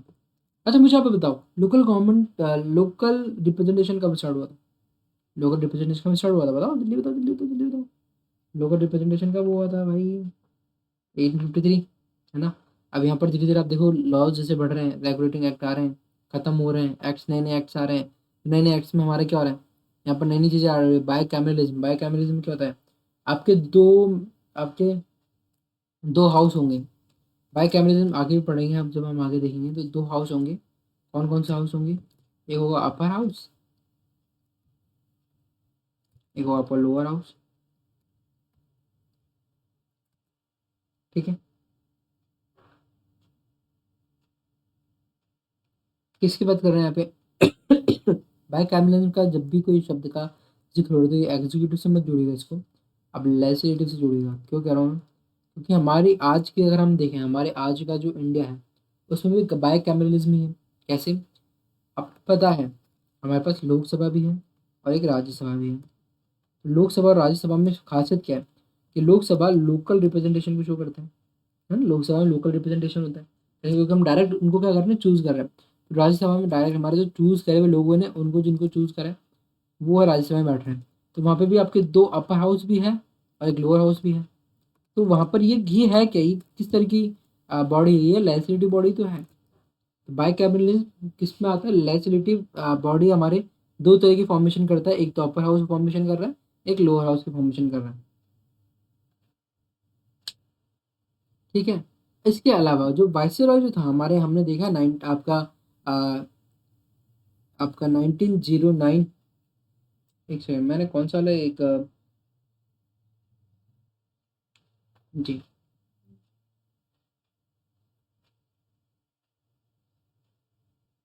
हम्म, हाँ तो हम आगे चलते हैं। इस चीज़ को मैं यहाँ पर जोड़ता हूँ, हाँ। तो हम आगे चलते हैं इसी एक्ट के थ्रू। जो आपके वाइसरॉय थे, ऐसे हिल क्यों रहा है ये, एक सेकंड। जो आपके वाइसरॉय थे, जो आपके वाइसरॉय थे, उन वाइसरॉय के अंदर सबसे खासियत जो थी ना वो ये थी। एक सेकंड में एक बार ये देखा, ये बार बार ये, हाँ। वाइसरॉय में जो 6 मेंबर की काउंसिल बन रही थी, मेंबर्स की जो काउंसिल थी, उस 6 मेंबर की काउंसिल में सबसे इम्पोर्टेंट जो खास बात ये हुई कि 6 मेंबर्स की काउंसिल में आपके 3 मेंबर्स जो थे ना वो इंडियंस होंगे, ये बात कह दी गई। और 3 आप चाहे से आउट ऑफ इंडियंस के रख देते हो। इस वाले जो एक्ट था इसमें एक तरह का कम्युनल जो रिप्रेजेंटेशन जो कौन लेकर आए थे, लॉर्ड मिंटो लेकर आए थे। लॉर्ड मिंटो जी लेकर आए, तो मिंटो जी जो लेकर आए थे ना कम्युनल इलेक्टोरेट वाली चीज,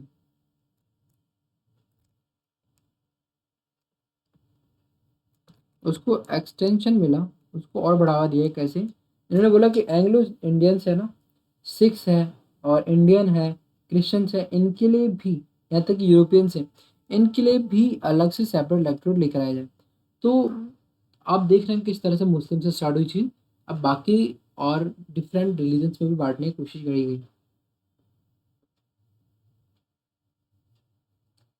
इसके अलावा इसने प्रोविंशियल बजट्स और सेंट्रल बजट दोनों को अलग कर दिया है। बजट कब आया था आपको पता याद है? बजट कब पता है आपको?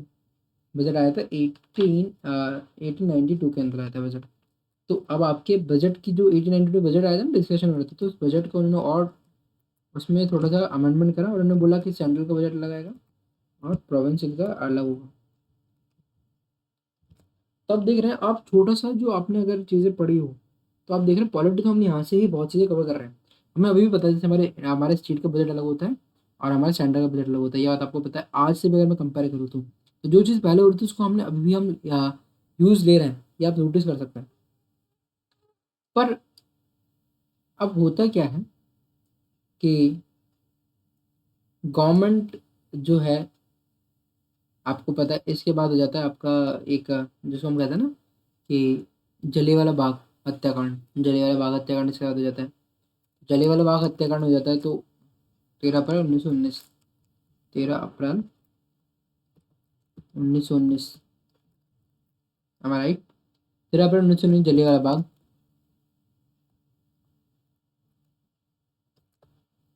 और इस इंसिडेंट के बाद में होता क्या है, एक तरह से क्योंकि अंधाधुंध गोली चलाई जाती है लोगों पे निहत्थे, तो होता ये है कि लोग प्रोटेस्ट करते हैं। और उस प्रोटेस्ट के लिए, प्रोटेस्ट होने के बाद में, अब भाई शांत तो करना ही प्रोटेस्ट, तो अभी कैसे अभी हमारा कोई प्रोटेस्ट हो जाए तो उसको शांत करने के, जैसे अभी एसएससी के अंदर घोटाला हुआ, तो क्या करा होगा गवर्नमेंट, क्या करेगी, ज़्यादा एक कमेटी बनाएगी, बोलेगा हम कमेटी बनाते हैं, वो पढ़ेगी, वो देखेगी क्या क्या प्रॉब्लम्स हो उसको सॉल्व करने की कोशिश करेगी। तो इसीलिए कमीशन का गठन होता है जिसको बोलते हैं साइमन कमीशन। साइमन कमीशन का एस्टेब्लिशमेंट होता है 1927 में। लेकिन जैसे भैया देश में आ रहा होता है लॉर्ड साइमन कमीशन जी या जॉन साइमन जी, जॉन साइमन आ रहे होते हैं, तभी साइमन को बैक के नारे लगना शुरू हो जाते हैं। कारण क्या था? कारण इसलिए था कि इसमें एक भी मेंबर, इसमें क्या हुआ, आपके जितने भी मेंबर्स इसमें बनाए गए, 7 मेंबर्स की कमीशन कमेटी गठित की गई। 7 मेंबर्स की जो कमेटी गठित की गई, उन 7 मेंबर में से एक भी इंडियन नहीं था। और इस कारण से हुआ क्या, इसका अपोज होने लगा और साइमन गो बैक के नारे लगाने लगे। यहाँ तक आपको समझ में आ गया? फिर इसके बाद आपका गवर्नमेंट ने इसको मतलब इसको आप यहीं छोड़ सकते हो, आप इस चीज़ को बस ध्यान रखिएगा। अगर इसके बारे में पढ़ूँ तो मैं आपको बताता हूँ, कम्युनल अवार्ड भी हम एक चीज़ आती है जो कि हम बीच में पढ़ते हैं आपके लक्ष्मीकांत जी के, तो वहाँ से मैं आपको बता देता हूँ। तो कम्युनल अवार्ड जो था ना, अगस्त 1932 में राम से मैकडोनल्ड, जो कि प्राइम मिनिस्टर थे ब्रिटिश के, उन्होंने क्या कोशिश करी, उन्होंने कम्युनल अवार्ड देने की कोशिश करी। कम्युनल अवार्ड देने का मतलब होता है कि आपका जो लोअर कास्ट, मतलब आप मान सकते हैं जो जिसको हम कह सकते हैं शेड्यूल कास्ट वगैरह, उनको स्पेशली उनके लिए बोला गया कि आप के डिप्रेस क्लास जो है ना, उनको हम अलग से कम्युनल जो एक बना रहे थे ना, सेपरेशन ऑफ कम्युनल इलेक्टोरेट, वो वाला देते हैं उनको भी वापस। पर गांधी जी इसके अपोजिट थे। तो गांधी जी इसके अपोजिट थे, तो मैं बात किसी करूँ आपको बताओ तो मैं लिख कर बताता हूँ। कुछ बंदे जो होते हैं ना कि वो सुन नहीं रहे होते हैं, वो लगता है बोर्ड पे भी लिखो सर आप। तो देखो कम्युनल अवार्ड की मैं बात कर रहा हूँ क्योंकि इसके बाद कम्युनल अवार्ड भी आता है। क्योंकि एक्ट बचे हैं बस दो, आपको दो और एक्ट पढ़ने, और मैं लास्ट वाला एक्ट नहीं पढ़ाऊंगा, आपको 1935 तक ही पढ़ाऊंगा क्योंकि 1947 वाले इतने इंपॉर्टेंट नहीं है, पर फिर भी हम थोड़ा सा कवर कर लेंगे। तो कम्युनल एक्ट अवार्ड आता है 1932 में। रामसन राम से मैकडोनल्ड जो थे ना, डोनाल्ड कौन थे ये, उस टाइम पीएम थे कहाँ के, इंग्लैंड के। तो ये क्या करते हैं, ये कोशिश करते हैं कि बोलते चलो मैं थोड़ा काम कर आता हूँ। इंडिया में क्या बोलते हैं कि जो सेपरेट इलेक्टोरेट जो सिस्टम चल रहा है ना भैया, इसको मैं थोड़ा और बढ़ा देता हूँ। और मैं क्या करता हूँ, मैं जाति के नाम पे नहीं, अब मैं काम करता हूँ शेड्यूल कास्ट है ना, या लोअर डिप्रेस्ड क्लास है, उनको मैं ये वाला और पावर दे देता हूँ। तो अब उससे होगा क्या, कि आपने वैसे डाइवर्सिफिकेशन तो बहुत बढ़ा ही दिया, जो आपने हर एक कम्युनिटी को अपना अपना सेपरेट इलेक्टोरेट दे दिया। अब मान लीजिए आज अगर अपने देश में इसको अपन ले लेते तो कितना ज़्यादा जातिवाद और फैल जाता। फिर लोग क्या करते हैं, पहले तो पॉपुलेशन ग्रोथ बहुत होती। आप बोलोगे सर पॉपुलेशन ग्रोथ से कैसा लिंक कर रहे हो आप? मैं बताता हूँ आपको। मान लीजिए मैं मेरा धर्म है हिंदू, मैं कोशिश करूँगा कि मेरे ज़्यादा से ज़्यादा लीडर्स बने। तो मैं क्या करूँगा, मैं ज़्यादा से ज़्यादा बच्चे पैदा करूँगा, जिससे कि मेरी कम्युनिटी ग्रोथ होगी। और कम्युनिटी ग्रो होगी तो मेरे ग्रो होने के बाद मैं अपने बहुत से ज़्यादा लीडर्स निकाल सकता हूँ। तो मेरा क्या होगा, पॉलिटिकल जो एडमिनिस्ट्रेशन पावर मेरे पास सबसे ज़्यादा आएगी। तो वहाँ से पॉपुलेशन जो एक पॉपुलेशन डेंसिटी वो भी इंक्रीज होगी इससे। वो हम ज्योग्राफी तक पहुँच गए थे, हमने लिंक करा हुआ था। बट अभी आपको यहाँ पर भी अगर आप बैठ कर सोच रहे हो कि सेपरेट इलेक्ट्रोड का अगर हम इंडिया वाले अभी ले लेते इसको, तो मान लीजिए कितनी गलती हो जाती है हमारे देश में। हमारे देश में जातिवाद के नाम पर कितनी कितने ही लड़ाइयाँ क्रांति होती रहती। क्रांति नहीं कह सकते, कितनी ही अलग अलग तरह के अ, बहुत सारे के मान लीजिए अलग अलग राज्यों में, अलग अलग सिटीज़ में लोगों के लिए रहना दुश्वार हो जाता है, क्योंकि सेपरेट इलेक्ट्रोड आने का मतलब था कि आप सीधे-सीधे आप जातिवाद को प्रमोट कर रहे हो। और हम चाहते हैं, अभी भी हम चाहते हैं। हम कहते हैं we the people of India. हम ये नहीं कहते we the people of this community. हम कहते हैं we the people of India. क्यों कहते हैं? क्योंकि हमारे लिए देश पहले है, हमारे जातिवाद में। ये मान लीजिए आप। तो इसलिए सेपरेट इलेक्टोरेट को हमने ले लिया, लेकिन आपके राम से मैकडोनल्ड जी थे, वो देना चाह रहे थे किसको? डिप्रेस्ड क्लास को। क्यों देना चाह रहे थे? क्योंकि उनको लगा कि मैं कुछ अच्छा काम कर सकता हूँ लोगों के लिए। पर गांधी जी ने इसका अपोज़ कर दिया। गांधी जी आए और गांधी जी ने जो मुझे अच्छा काम लगा कि गांधी जी ने इसका अपोज़ कर दिया। गांधी जी ने बहुत अच्छा काम करा, मैं इसके अंदर तारीफ करूंगा गांधी जी की। तो गांधी जी ने अपोज करा, तो अब भैया गांधी जी अपोज करेंगे तो डॉक्टर बी आर अम्बेडकर जी भी है। डॉक्टर बी आर अम्बेडकर जी ने बोला आप अपोज क्यों कर रहे हो? तो गांधी जी और डॉक्टर बी आर अम्बेडकर जी ने दोनों में बहस टकरार होना स्टार्ट हो गई। अब टकरार हुई तो लास्ट में जाकर होता क्या है, अब टकरार तो भैया दो पॉलिटिकल बड़े बड़े लीडर हैं, उनमें टकरार हो रही है, तो देश देश के आपको जो रिप्रेजेंटेशन कर रहे हैं बाहर, वही लड़ने लग गए, तो होगा क्या देश का बेड़ा गर्क। तो इसलिए इस लड़ाई को खत्म करने के लिए एक्ट आता है, पूना एक्ट। उस पूना एक्ट में करा क्या गया, उन्होंने बात की, गांधी जी ने बोला कि देखो आप मानते हो कि आपको सेपरेट इलेक्टोरेट चाहिए और ये आपके लिए बेनिफिशियल हो सकता है, मैं मान सकता हूँ। क्योंकि आपके लोग जब लीडर बनकर आएंगे आपके कम्युनिटी से, तो वो आपके लोगों के लिए अच्छा सोचेंगे, मानता हूँ।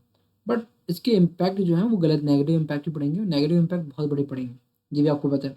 तो हम क्यों ना एक काम करते हैं कि जो हमारा हिंदू का जॉइंट इलेक्टोरेट है, हिंदू जितनी भी हिंदू कम्युनिटी है, क्योंकि आप भी हिंदू है, हम भी हिंदू है, जितनी भी हिंदू कम्युनिटीज़ हैं जो इनके इलेक्टोरेट है, उसके अंदर से कुछ सीट्स आपकी रिजर्व कर दी जाए, किसके लिए? आपके डिप्रेस क्लास के लिए। भाई वो अभी भी हो ही रहा है ना, ये तो अभी भी होता ही है।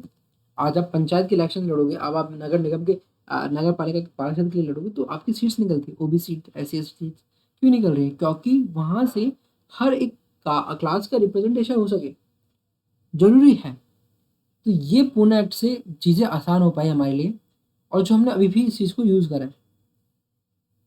तो आपको समझ में आया वो सेपरेट इलेक्टोरेट क्या था, और किस तरह का इसका लेवल बढ़ता गया, एक्सट्रीम लेवल तक भी लेकर गए हैं भैया, आराम से भैया। आगे चलते हैं हम 1935 government of India act of 1936 हम कहते हैं। ये थोड़ा एक्ट जो है आपको इम्पोर्टेंट इसलिए जाता है क्योंकि ये जो इसमें एक्ट में आप चीज़ें पढ़ोगे ना, ये थोड़ा सा आपके आज के कॉन्स्टिट्यूशन में बहुत अच्छे से मेंशन की गई है, तो इसलिए जानना बहुत इंपॉर्टेंट है। आपसे पूछ भी लेते हैं कभी कभार कि कुछ चीज़ें हैं, जैसे कि फेडरल सिस्टम कहाँ से लिया गया, तो 1935 से लिया गया। तुम्हें पता होना चाहिए एक्ट के बारे में थोड़ा। तो हम बात कर रहे हैं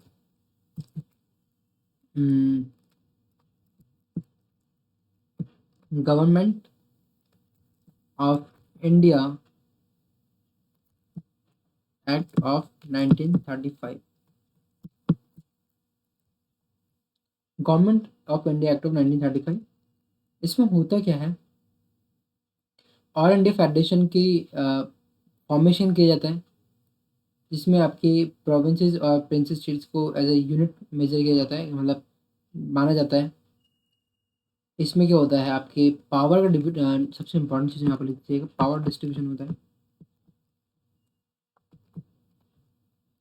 किसके बीच में? स्टेट और सेंटर के बीच में पावर डिस्ट्रीब्यूशन होता है, स्टेट और सेंटर के बीच में। जिसमें फेडरल्स अभी हमारे जैसे कि अभी जो हमारे फेडरल सिस्टम है ना, उसके अंदर हमारे जो आपको पता ना, आपका आई थिंक नोज टू राष्ट्र पावर, हाँ। तो सेवेंथ जो शेड्यूल है, सेवन शेड्यूल है, अभी हमारी बात क्या करता है, पावर्स की बात करता है। आज के हमारे शेड्यूल्स की बात करें तो हमारा सेवन शेड्यूल्स पावर्स की बात करता है, पावर डिवाइडेशन की डेशन, है ना। तो डिवाइड की जो पावर डिवाइड की जो बातें करता है, वो पावर डिवाइडेशन की बातें यहाँ से आई है। आप पावर डिस्ट्रीब्यूशन की बातें आपकी गवर्नमेंट ऑफ इंडिया एक्ट 1935 से आई है। कैसे कि जो सेंटर है और स्टेट है, इन दोनों के अलग अलग पावर्स होगी, जिसके अंदर जो स्टेट्स की पावर है उसको हम बोलेंगे प्रोविंशियल लिस्ट, प्रोविंशियल, जिसमें मेंशन की जाएगी पावर्स, दोनों प्रोविंशियल लिस्ट। और जो सेंट्रल को मिलेगी वो होगी फेडरल लिस्ट। और एक ऐसी लिस्ट वो बनाएंगे, मतलब पावर डिस्ट्रीब्यूशन में जब गेम चल रहा था तो दो तो ये बन गई, तीसरी जो बनेगी ना वो होगी आपकी एक और, जिसका नाम है कॉन्करेंट लिस्ट, जो कि अभी भी कहती है। कॉन्करेंट लिस्ट जो होती है ना, कॉन्करेंट लिस्ट का काम ये है कि स्टेट और सेंटर दोनों इस पर लॉज बना सकते हैं। तो हमारे पास पावर डिस्ट्रीब्यूशन में तीन लिस्ट बनाई गई, provincial list, federal list, concurrent list.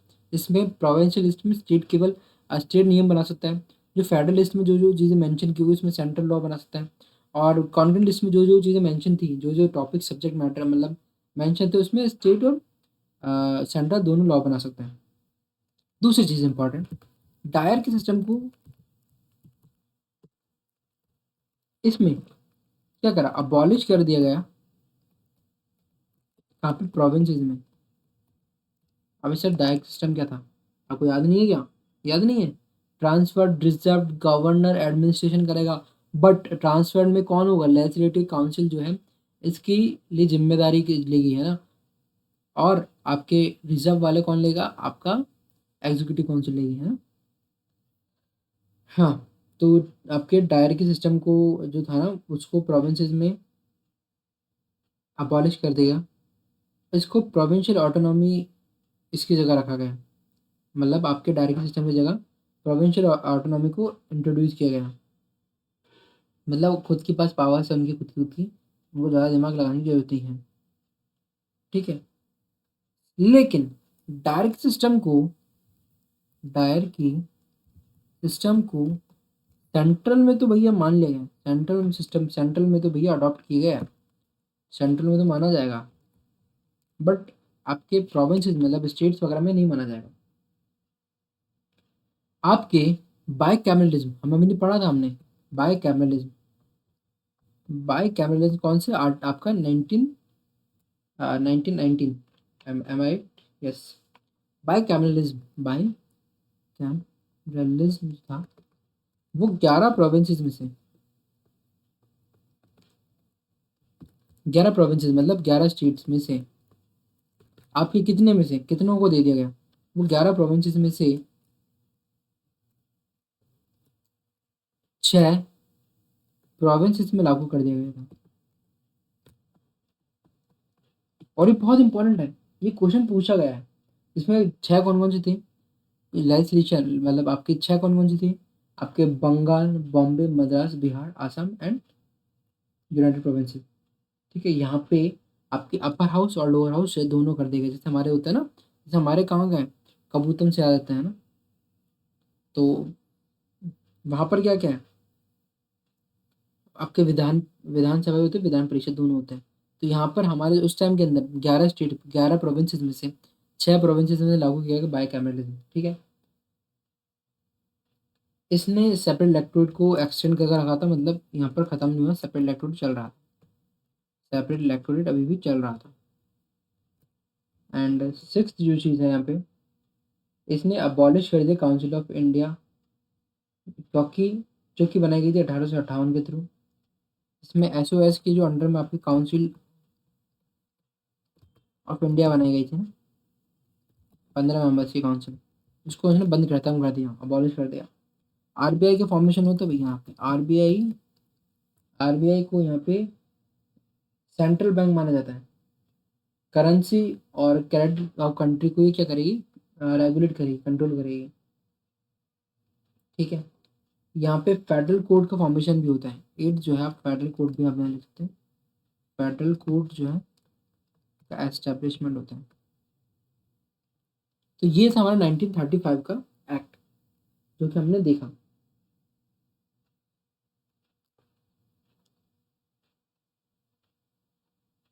अगर मैं बात करूँ स्टेट पीसेस के बेसिस पे, तो इसमें एक चीज़ और आप ऐड कर सकते हो, वैसे इंपॉर्टेंट नहीं है क्योंकि मैं इसलिए नहीं बता रहा क्योंकि वो चीज़ पूछता ही नहीं, बट फिर भी आपके जो 2 प्रोविंसेस है उसके लिए जॉइंट पीसीएस एग्ज़ाम मान सकते हैं, पीएसएस एग्ज़ाम। जैसे कि आपके होता है ना, यूपीएससी होता है, वो सेंट्रल लेवल का है, एक आरपीएससी है, एक यूपीपीसीएस है। दोनों के देश, दोनों राज्यों के लिए अगर मान लीजिए दोनों प्रोविंसेस हैं, तो उनके लिए एक ही एग्ज़ाम लग रहा है जॉइंट। तो मान लीजिए यूपी पीसीएस से आप राजस्थान में अपॉइंट हो सकते हो और यूपी में अपॉइंट हो सकते हो, इस तरह का भी यहाँ पे लागू किया गया था, लेकिन वो हमारे काम का नहीं है। समझ में आ गया। अब आता है 1947 का इंडिपेंडेंस एक्ट, जो कि हमें बस इतना याद रखना है कि 1947 एक्ट में सबसे इम्पोर्टेंट ये था कि भैया अंग्रेज छोड़ के चले गए, अंग्रेज छोड़ के चले गए और अंग्रेजों ने अपना काम खत्म कर दिया, बोला आप संभालो अपनी जिम्मेदारी। बट इसका इतना रोल मैं मानता नहीं हूँ पहले एक्ट का अपन को पढ़ने में, तो इसलिए मैं नहीं पढ़ा रहा।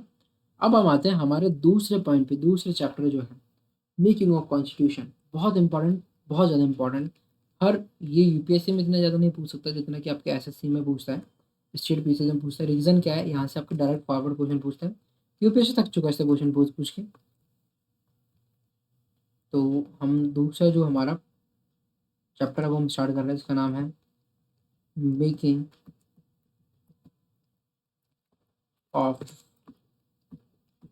कॉन्स्टिट्यूशन। मेकिंग ऑफ,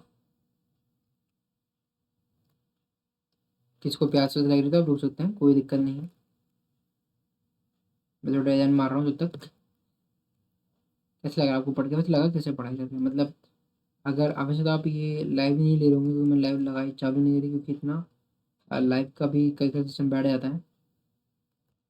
बट मुझे लगता है आपको मज़ा आया होगा क्लास लेकर। अगर आपको मज़ा आया ना तो यार प्लीज़ चैनल को सब्सक्राइब कर दो, और आप मुझे कमेंट में लिखो कि यार आपको मज़ा आया, तो मैं आपके लिए और ऐसे फर्दर वीडियोस लाता रहूँगा। रिलैक्स रहो, बस आप पढ़ो अच्छे से। तो क्या हम चालू करें इसको, या फिर आपको ब्रेक लेना है? क्योंकि यहाँ पर से आजकल ओबीएस में आ चुका है सिस्टम में कि मेरे स्टॉप वाला, मतलब एक तरह का आप कहते हो ना पोज वाला, वो चीज़ बंद हो चुकी है। मैं पोज करके वीडियो को आगे बढ़ा दूँ, वो नहीं हो पाएगा। इसलिए मैं आपको बोल रहा हूँ कि आप बिल्कुल मतलब ऐसे पढ़िए जैसे मैं आपको सामने के सामने पढ़ा रहा हूँ। इसका फ़ायदा भी बहुत है। ठीक है, तो चलिए शुरू करते हैं। मेकिंग ऑफ कॉन्स्टिट्यूशन, सबसे पहली चीज़, सबसे इंपॉर्टेंट चीज़ कि कॉन्स्टिट्यूशन का जो आइडिया लेकर कौन आया, आइडिया कौन लेकर आया किसका, कॉन्स्टिट्यूशन बनाने का। तो उसके लिए कॉन्स्टिट्यूशन का आइडिया लाने से पहले हमें एक चीज़ जो हमारे को दिमाग में आई ना, वो तो जवाहरलाल नेहरू जी लेकर आए थे। कॉन्स्टिट्यूशन हमारे को इस तरह का होना चाहिए, इस तरह का होना चाहिए, बात उन्होंने करी थी। लेकिन कॉन्स्टिट्यूशन बनाने के लिए हमें एक असेंबली चाहिए। तो सबसे पहले कॉन्स्टिट्यूशन असेंबली का आइडिया आना चाहिए। कॉन्स्टिट्यूशन असेंबली का जो आइडिया सबसे पहली बार आया था, किसको आया था, एम एन रॉय जी को। कब आया था, 1934। कब आ रहा था भैया, जब आपके जब आपके कौन आ चुका था, जब आपका 1935 का एक्ट आया था, उससे पहले आ चुका था इनका आइडिया, एम एन रॉय जी को। और 1935 में आपकी जो इंडियन नेशनल गवर्नमेंट है, 1935 में इंडियन नेशनल जो काउंसिल है, एक कांग्रेस है आपका, काउंसिल नहीं कांग्रेस, इंडियन नेशनल कांग्रेस है, इन्होंने डिमांड रखी कि जो कॉन्स्टिट्यूशन असेंबली होगी ना, वो उसमें जितने भी मेंबर्स होंगे वो इंडियंस ही होने चाहिए।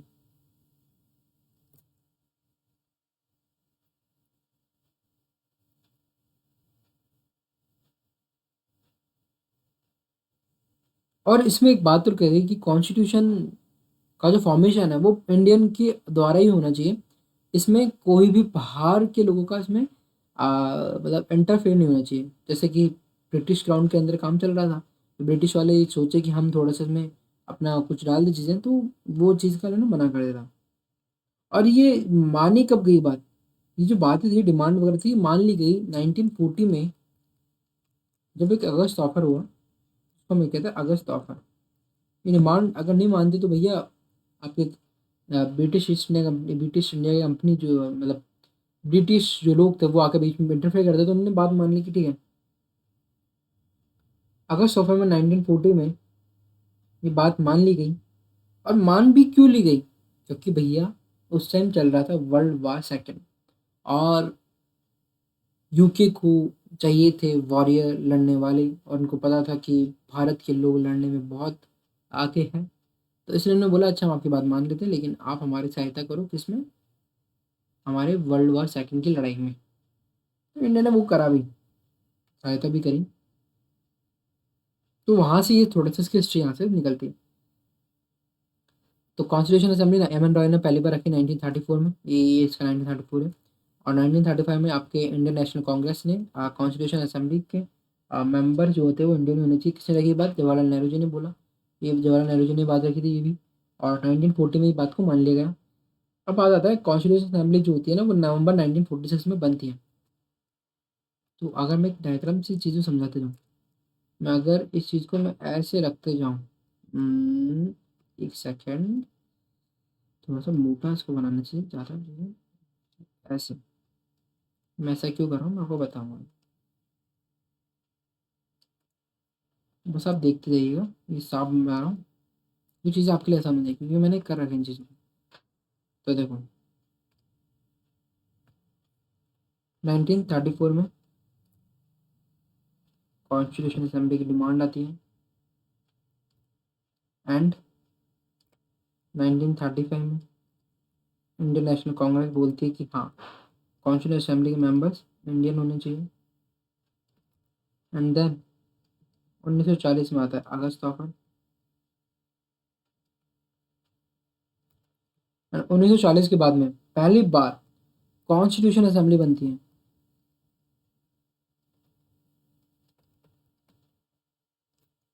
1946 में 1946 में कॉन्स्टिट्यूशन असेंबली बनती है पहली बार। नवंबर के अंदर 1946 में कॉन्स्टिट्यूशन असेंबली की कॉन्स्टिट्यूशन असेंबली बनती है। अब होता क्या है, कि मैं इसलिए बनाई डायग्राम क्योंकि इससे आपको थोड़ी चीज़ आसान हो जाएगी। तो मैं इस बात को यहाँ लिखता हूँ कि 1946 नवंबर कॉन्स्टिट्यूशन असेंबली का फॉर्मेशन हो गया है। अब जो कॉन्स्टिट्यूशन असेंबली बनी है, उस बनी हुई कॉन्स्टिट्यूशन असेंबली का खासियत ये है, वो खासियत है कि आपके 389 मेंबर्स चुने गए। उन 389 मेंबर्स में से 296 ब्रिटिश इंडिया के थे, और 93 आपके कौन थे? प्रिंसली स्टेट के थे। क्वेश्चन पूछता है आपसे कि जो इसमें लोग थे वो कैसे थे, इनडायरेक्टली इलेक्टेड थे, मतलब ऐसा पूछता है। सीधे पूछता है इलेक्टेड थे या नॉन इलेक्टेड थे, तो आपको लिखना है इलेक्टेड थे। क्योंकि अगर आप इनडायरेक्टली और डायरेक्टली वाली बात करते तो भैया इसमें क्या दिक्कत आएगी कि कुछ तो नॉमिनेटेड भी थे, है ना। तो इसलिए आपको बोले कि किस तरह के थे, तो आप मोस्टली लिखिएगा कि जो मेंबर्स थे वो डायरेक्टली इलेक्टेड थे, लेकिन मतलब इलेक्शन तो हुआ था उनका, बट कैसे इनडायरेक्टली इलेक्टेड, मतलब राजा ने बनाया है क्या इलेक्शन करके, इनडायरेक्टली इलेक्टेड थे।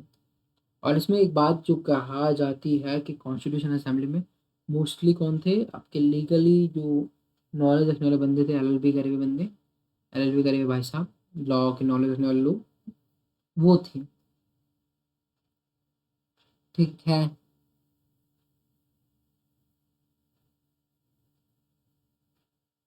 ये बात आपको समझ में आ गई है। इसमें जो ब्रिटिश प्रोविंसेस की जो सीट्स थी, उसमें से आपके मुस्लिम, सिख और जनरल के लिए अलग अलग 3 प्रिंसिपल कम्युनिटीज के बीच में डिवाइड कर दी गई थी। ये बात आपको पता चल गई।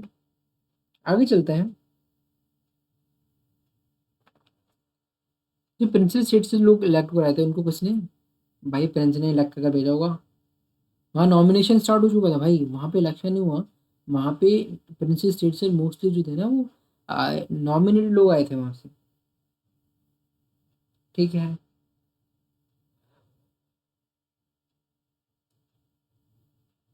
तो 296 सीट्स जो कि ब्रिटिश इंडिया की थी, उसका पहली बार इलेक्शन होता है। और इलेक्शन होने के बाद में 296 सीट्स पे इलेक्शन होने के बाद में क्या होता है, आपके इंडियन नेशनल कांग्रेस ने 208 सीट जीती। 296 का इलेक्शन हुआ, उसके अंदर से आपके 208 सीट किसने जीती, इंडियन नेशनल कांग्रेस ने। और बाकी की बची हुई सीट्स 73 सीट्स किसने जीती? आपके मुस्लिम लीग ने। और बाकी की बची हुई सीट्स इंडिपेंडेंट लोगों ने जीती है, जो कि 15 सीट्स बची हुई थी वो इंडिपेंडेंट जो थे ना उन्होंने जीती है। तो इंडियन नेशनल कांग्रेस से उस टाइम पे क्या था, मेजोरिटी थी। लेकिन वही बात, दिक्कत आई। दिक्कत क्या आई कि भैया मुस्लिम लीग ने बाद में बोला हमें अलग देश बनाना है अपना, तो वो तो निकल गए। बट यहाँ पे हमारे को वो चीज़ हमको याद नहीं रखनी, हमको बस इतना याद रखना है कि इनकी मीटिंग्स कब हुई। तो पहली मीटिंग हमको याद रखनी होती है हमेशा कि कॉन्स्टिट्यूशन असेंबली की फर्स्ट मीटिंग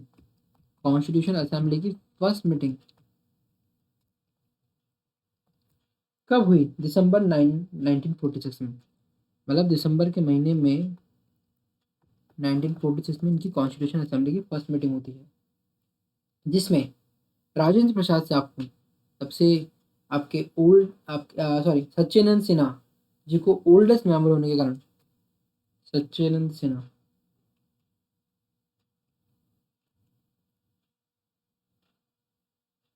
सच्चिदानंद सिन्हा को ओल्डेस्ट मेंबर होने के नाते इनको बना दिया जाता है भाई आपके आप वो आज से हमारे टेम्पररी प्रेसिडेंट ऑफ असेंबली। क्या होता है टेम्पररी प्रेसिडेंट ऑफ असेंबली? ये आते हैं टेम्पररी प्रेसिडेंट ऑफ असेंबली। ठीक है।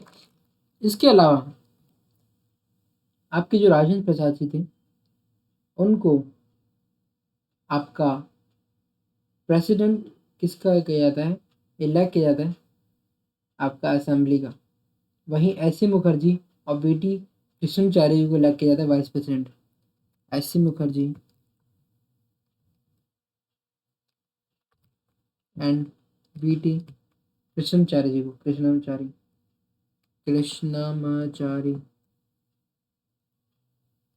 इनको क्या किया जाता है, इनको वाइस प्रेसिडेंट इलेक्ट किया जाता है। वही राजेंद्र प्रसाद जी को क्या किया जाता है, प्रेसिडेंट इलेक्ट किया जाता है असेंबली का। ठीक है। आगे चलते हैं हम, जिसमें हम बात करेंगे ऑब्जेक्टिव रिजर्वेशन की। सबसे क्वेश्चन पूछता है आपसे कि ऑब्जेक्टिव रिजर्वेशन किसने पेश किया था। तो ऑब्जेक्टिव रिजर्वेशन पहले है क्या वो देखते हैं। यह है कि हमारा संविधान कैसा हो, हमारे संविधान में क्या क्या चीज़ें होनी चाहिए। तो किसने पेश करी? ये पेश करी हमारे जवाहरलाल नेहरू जी ने, जे एल एन जी ने। और जे एल एन जी ने इसको जब पेश करी, कब करी पेश? तो दिसंबर 1946 के अंदर। ठीक है। और इस साफ साफ को बताया कि इंडिया को उन्होंने बोला कि हम सॉवरेन है, रिपब्लिक है, ये रहेंगे हम। और हमारे मुद्दों में हमारे जितनी भी चीज़ें हैं उसमें कोई और देश इंटरप्ट नहीं करेगा। और 1947 में 22 जनवरी को ये रेजोल्यूशन अडॉप्ट कर लिया गया, ऑब्जेक्टिव रेजोल्यूशन को अडॉप्ट कर लिया गया था। ठीक है। इसके अलावा सबसे इम्पोर्टेंट चीज़ जो है, आपकी कॉन्स्टिट्यूशन जो बना, उस कॉन्स्टिट्यूशन के बनने के अंदर कितना टाइम लगा? वो टाइम लगा आपका 2 साल 11 महीने।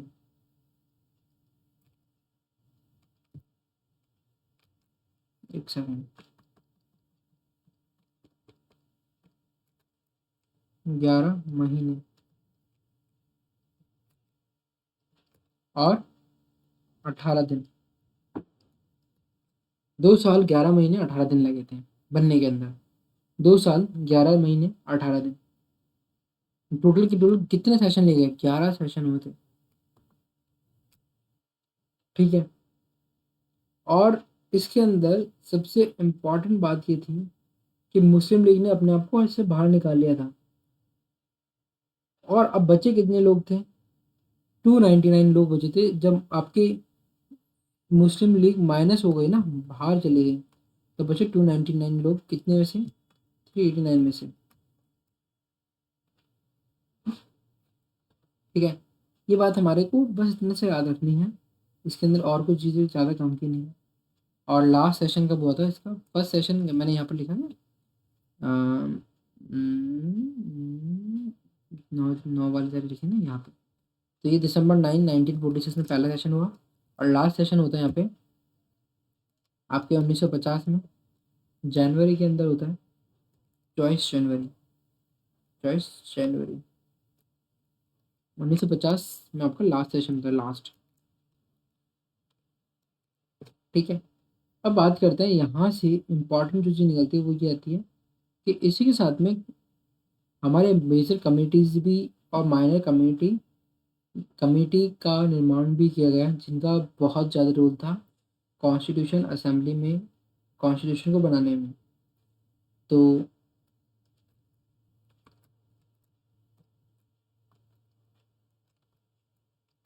मेजर कमेटी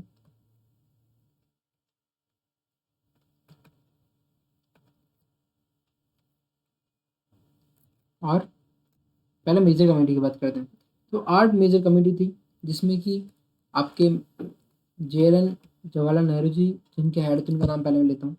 जवाहरलाल नेहरू जी जिनके हेड बनाए गए, चेयरमैन बनाए गए, वो कमेटी है आपकी यूनियन। जहाँ पे भी यूनियन का नाम आएगा ना, आप उनको JLN जी को ही रखिएगा, पावर कमेटी। ठीक है, इसके अलावा यूनियन फिर आ गया, यूनियन कॉन्स्टिट्यूशन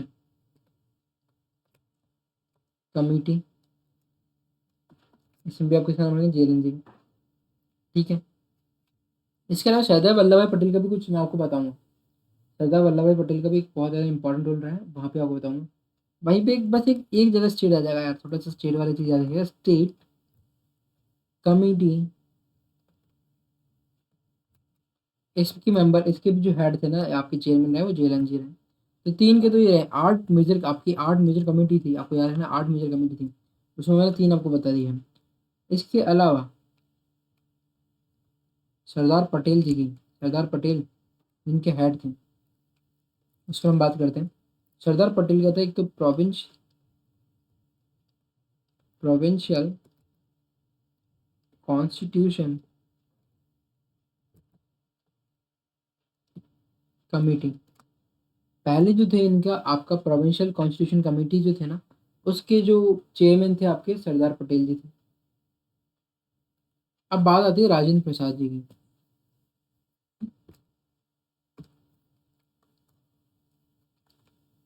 राजेंद्र प्रसाद, राजेंद्र प्रसाद जी जो थे, वो एक तो rules of procedure committee, rules of procedure committee, और आपके स्टीयरिंग कमेटी।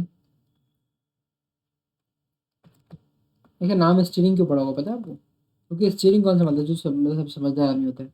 राजेंद्र प्रसाद सबसे ओल्ड, सबसे बढ़िया बुजुर्ग आदमियों में से थे, समझदार आदमी में से, इनको यहाँ पर इनको काम दिया गया। ठीक है,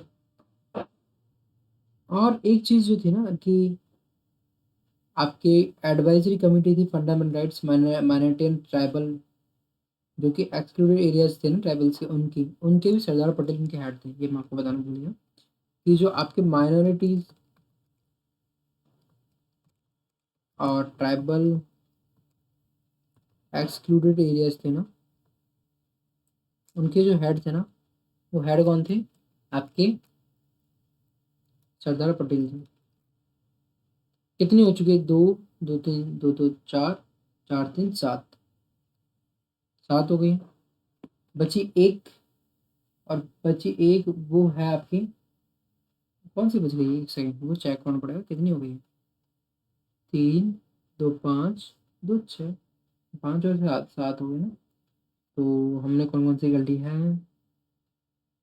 अम्म, हाँ, सबसे मेन तो रह गई हमारी। मैं ये देखा, ये कैसे रह सकती है? डॉक्टर BR अम्बेडकर जी, जो को सबको पता है, हमेशा पूछता है, सबसे इम्पोर्टेंट है, कैसे भूल सकते हैं इसको अपन? सबसे important drafting committee bro, drafting drafting committee. अगर मैं आपको नंबर वाइज बताता ना तो बता देता, बट मैं चाह रहा था कि आपको पता हो कि किसने किस चीज़ की चेयरमैन थे, जो कौन चेयरमैन की बेसिस में डिवाइड करी ना, तो जाके कंफ्यूजन हो गया यहाँ पे। डॉक्टर बी आर अम्बेडकर हम भूल कर सकते हैं? नहीं भाई, नहीं भूलना। Doctor B R Ambedkar drafting committee के हेड थे।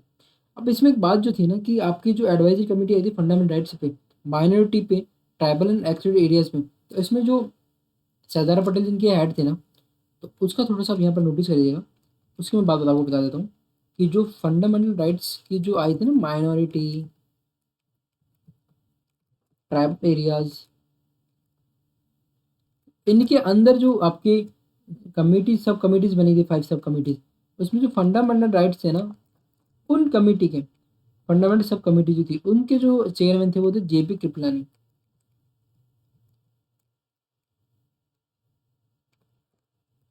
पहली चीज। दूसरा, माइनॉरिटी के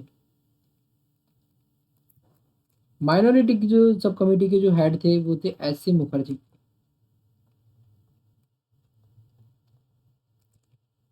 तीसरा, कि आपके north east frontier tribal areas, जिसमें आसम को हटा दिया गया था, आसम को हटा दीजिए।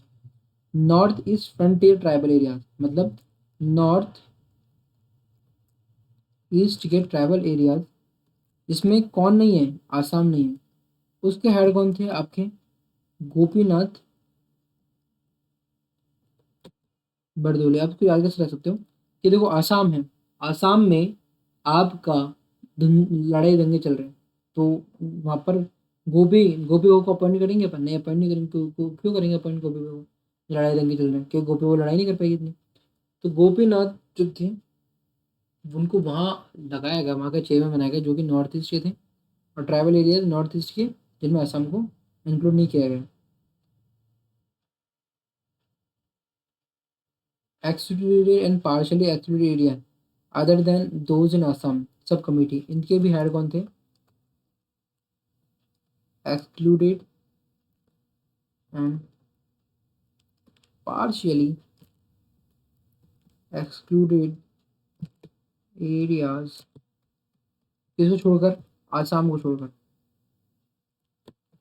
उसके हेड कौन थे? A V Thakur, A V Thakkar, sorry, A V Thakkar नाम था, ठाकुर ने, ए वी ठक्कर था। ठीक है, तो ये कमेटीज हमारा हो चुका है। मेजर कमेटी हमारा हो चुका है। माइनर कमेटी में अगर आप देखोगे तो माइनर कमेटी को वैसे याद करने की जरूरत नहीं है, बट आप, मैं अगर बोलूँ, फाइनेंस एंड स्टाफ कमेटी को आप सुन लीजिएगा, डॉक्टर राजेंद्र प्रसाद से थे। एंड इसके अलावा अगर हम बात करें कोई और हमको दिख रहा है इंपॉर्टेंट, ये छोड़ दीजिए। अब ड्राफ्टिंग कमेटी पे आता है। ड्राफ्टिंग कमेटी को हम समझते हैं, तो ड्राफ्टिंग कमेटी हमारे लिए इंपॉर्टेंट हो जाती है, हमें वो देखना है। ड्राफ्टिंग कमेटी, ड्राफ्टिंग कमेटी को हम कैसे याद करते हैं? इसका मैंने एक बीजी आगे से मुंशी समिति, बी जी आ के मुंशी समिति। ये कैसा शब्द मैंने आपको बोला, लेकिन मैं इसको ऐसे याद करता हूँ, बीजी आके मुंशी समेटे।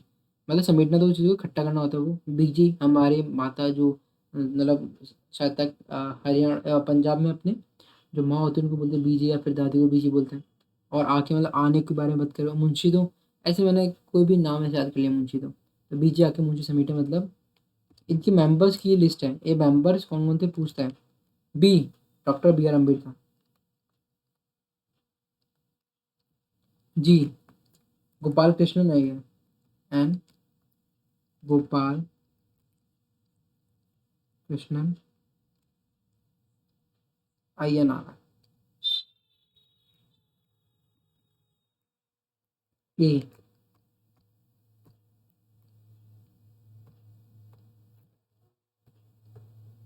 Alladi Krishna Swami Ayyar. Munshi K M Munshi, doctor K M Munshi ji थे। एंड समिट से साम का ये निकालना और टी का टी निकालना है। एक सेकंड।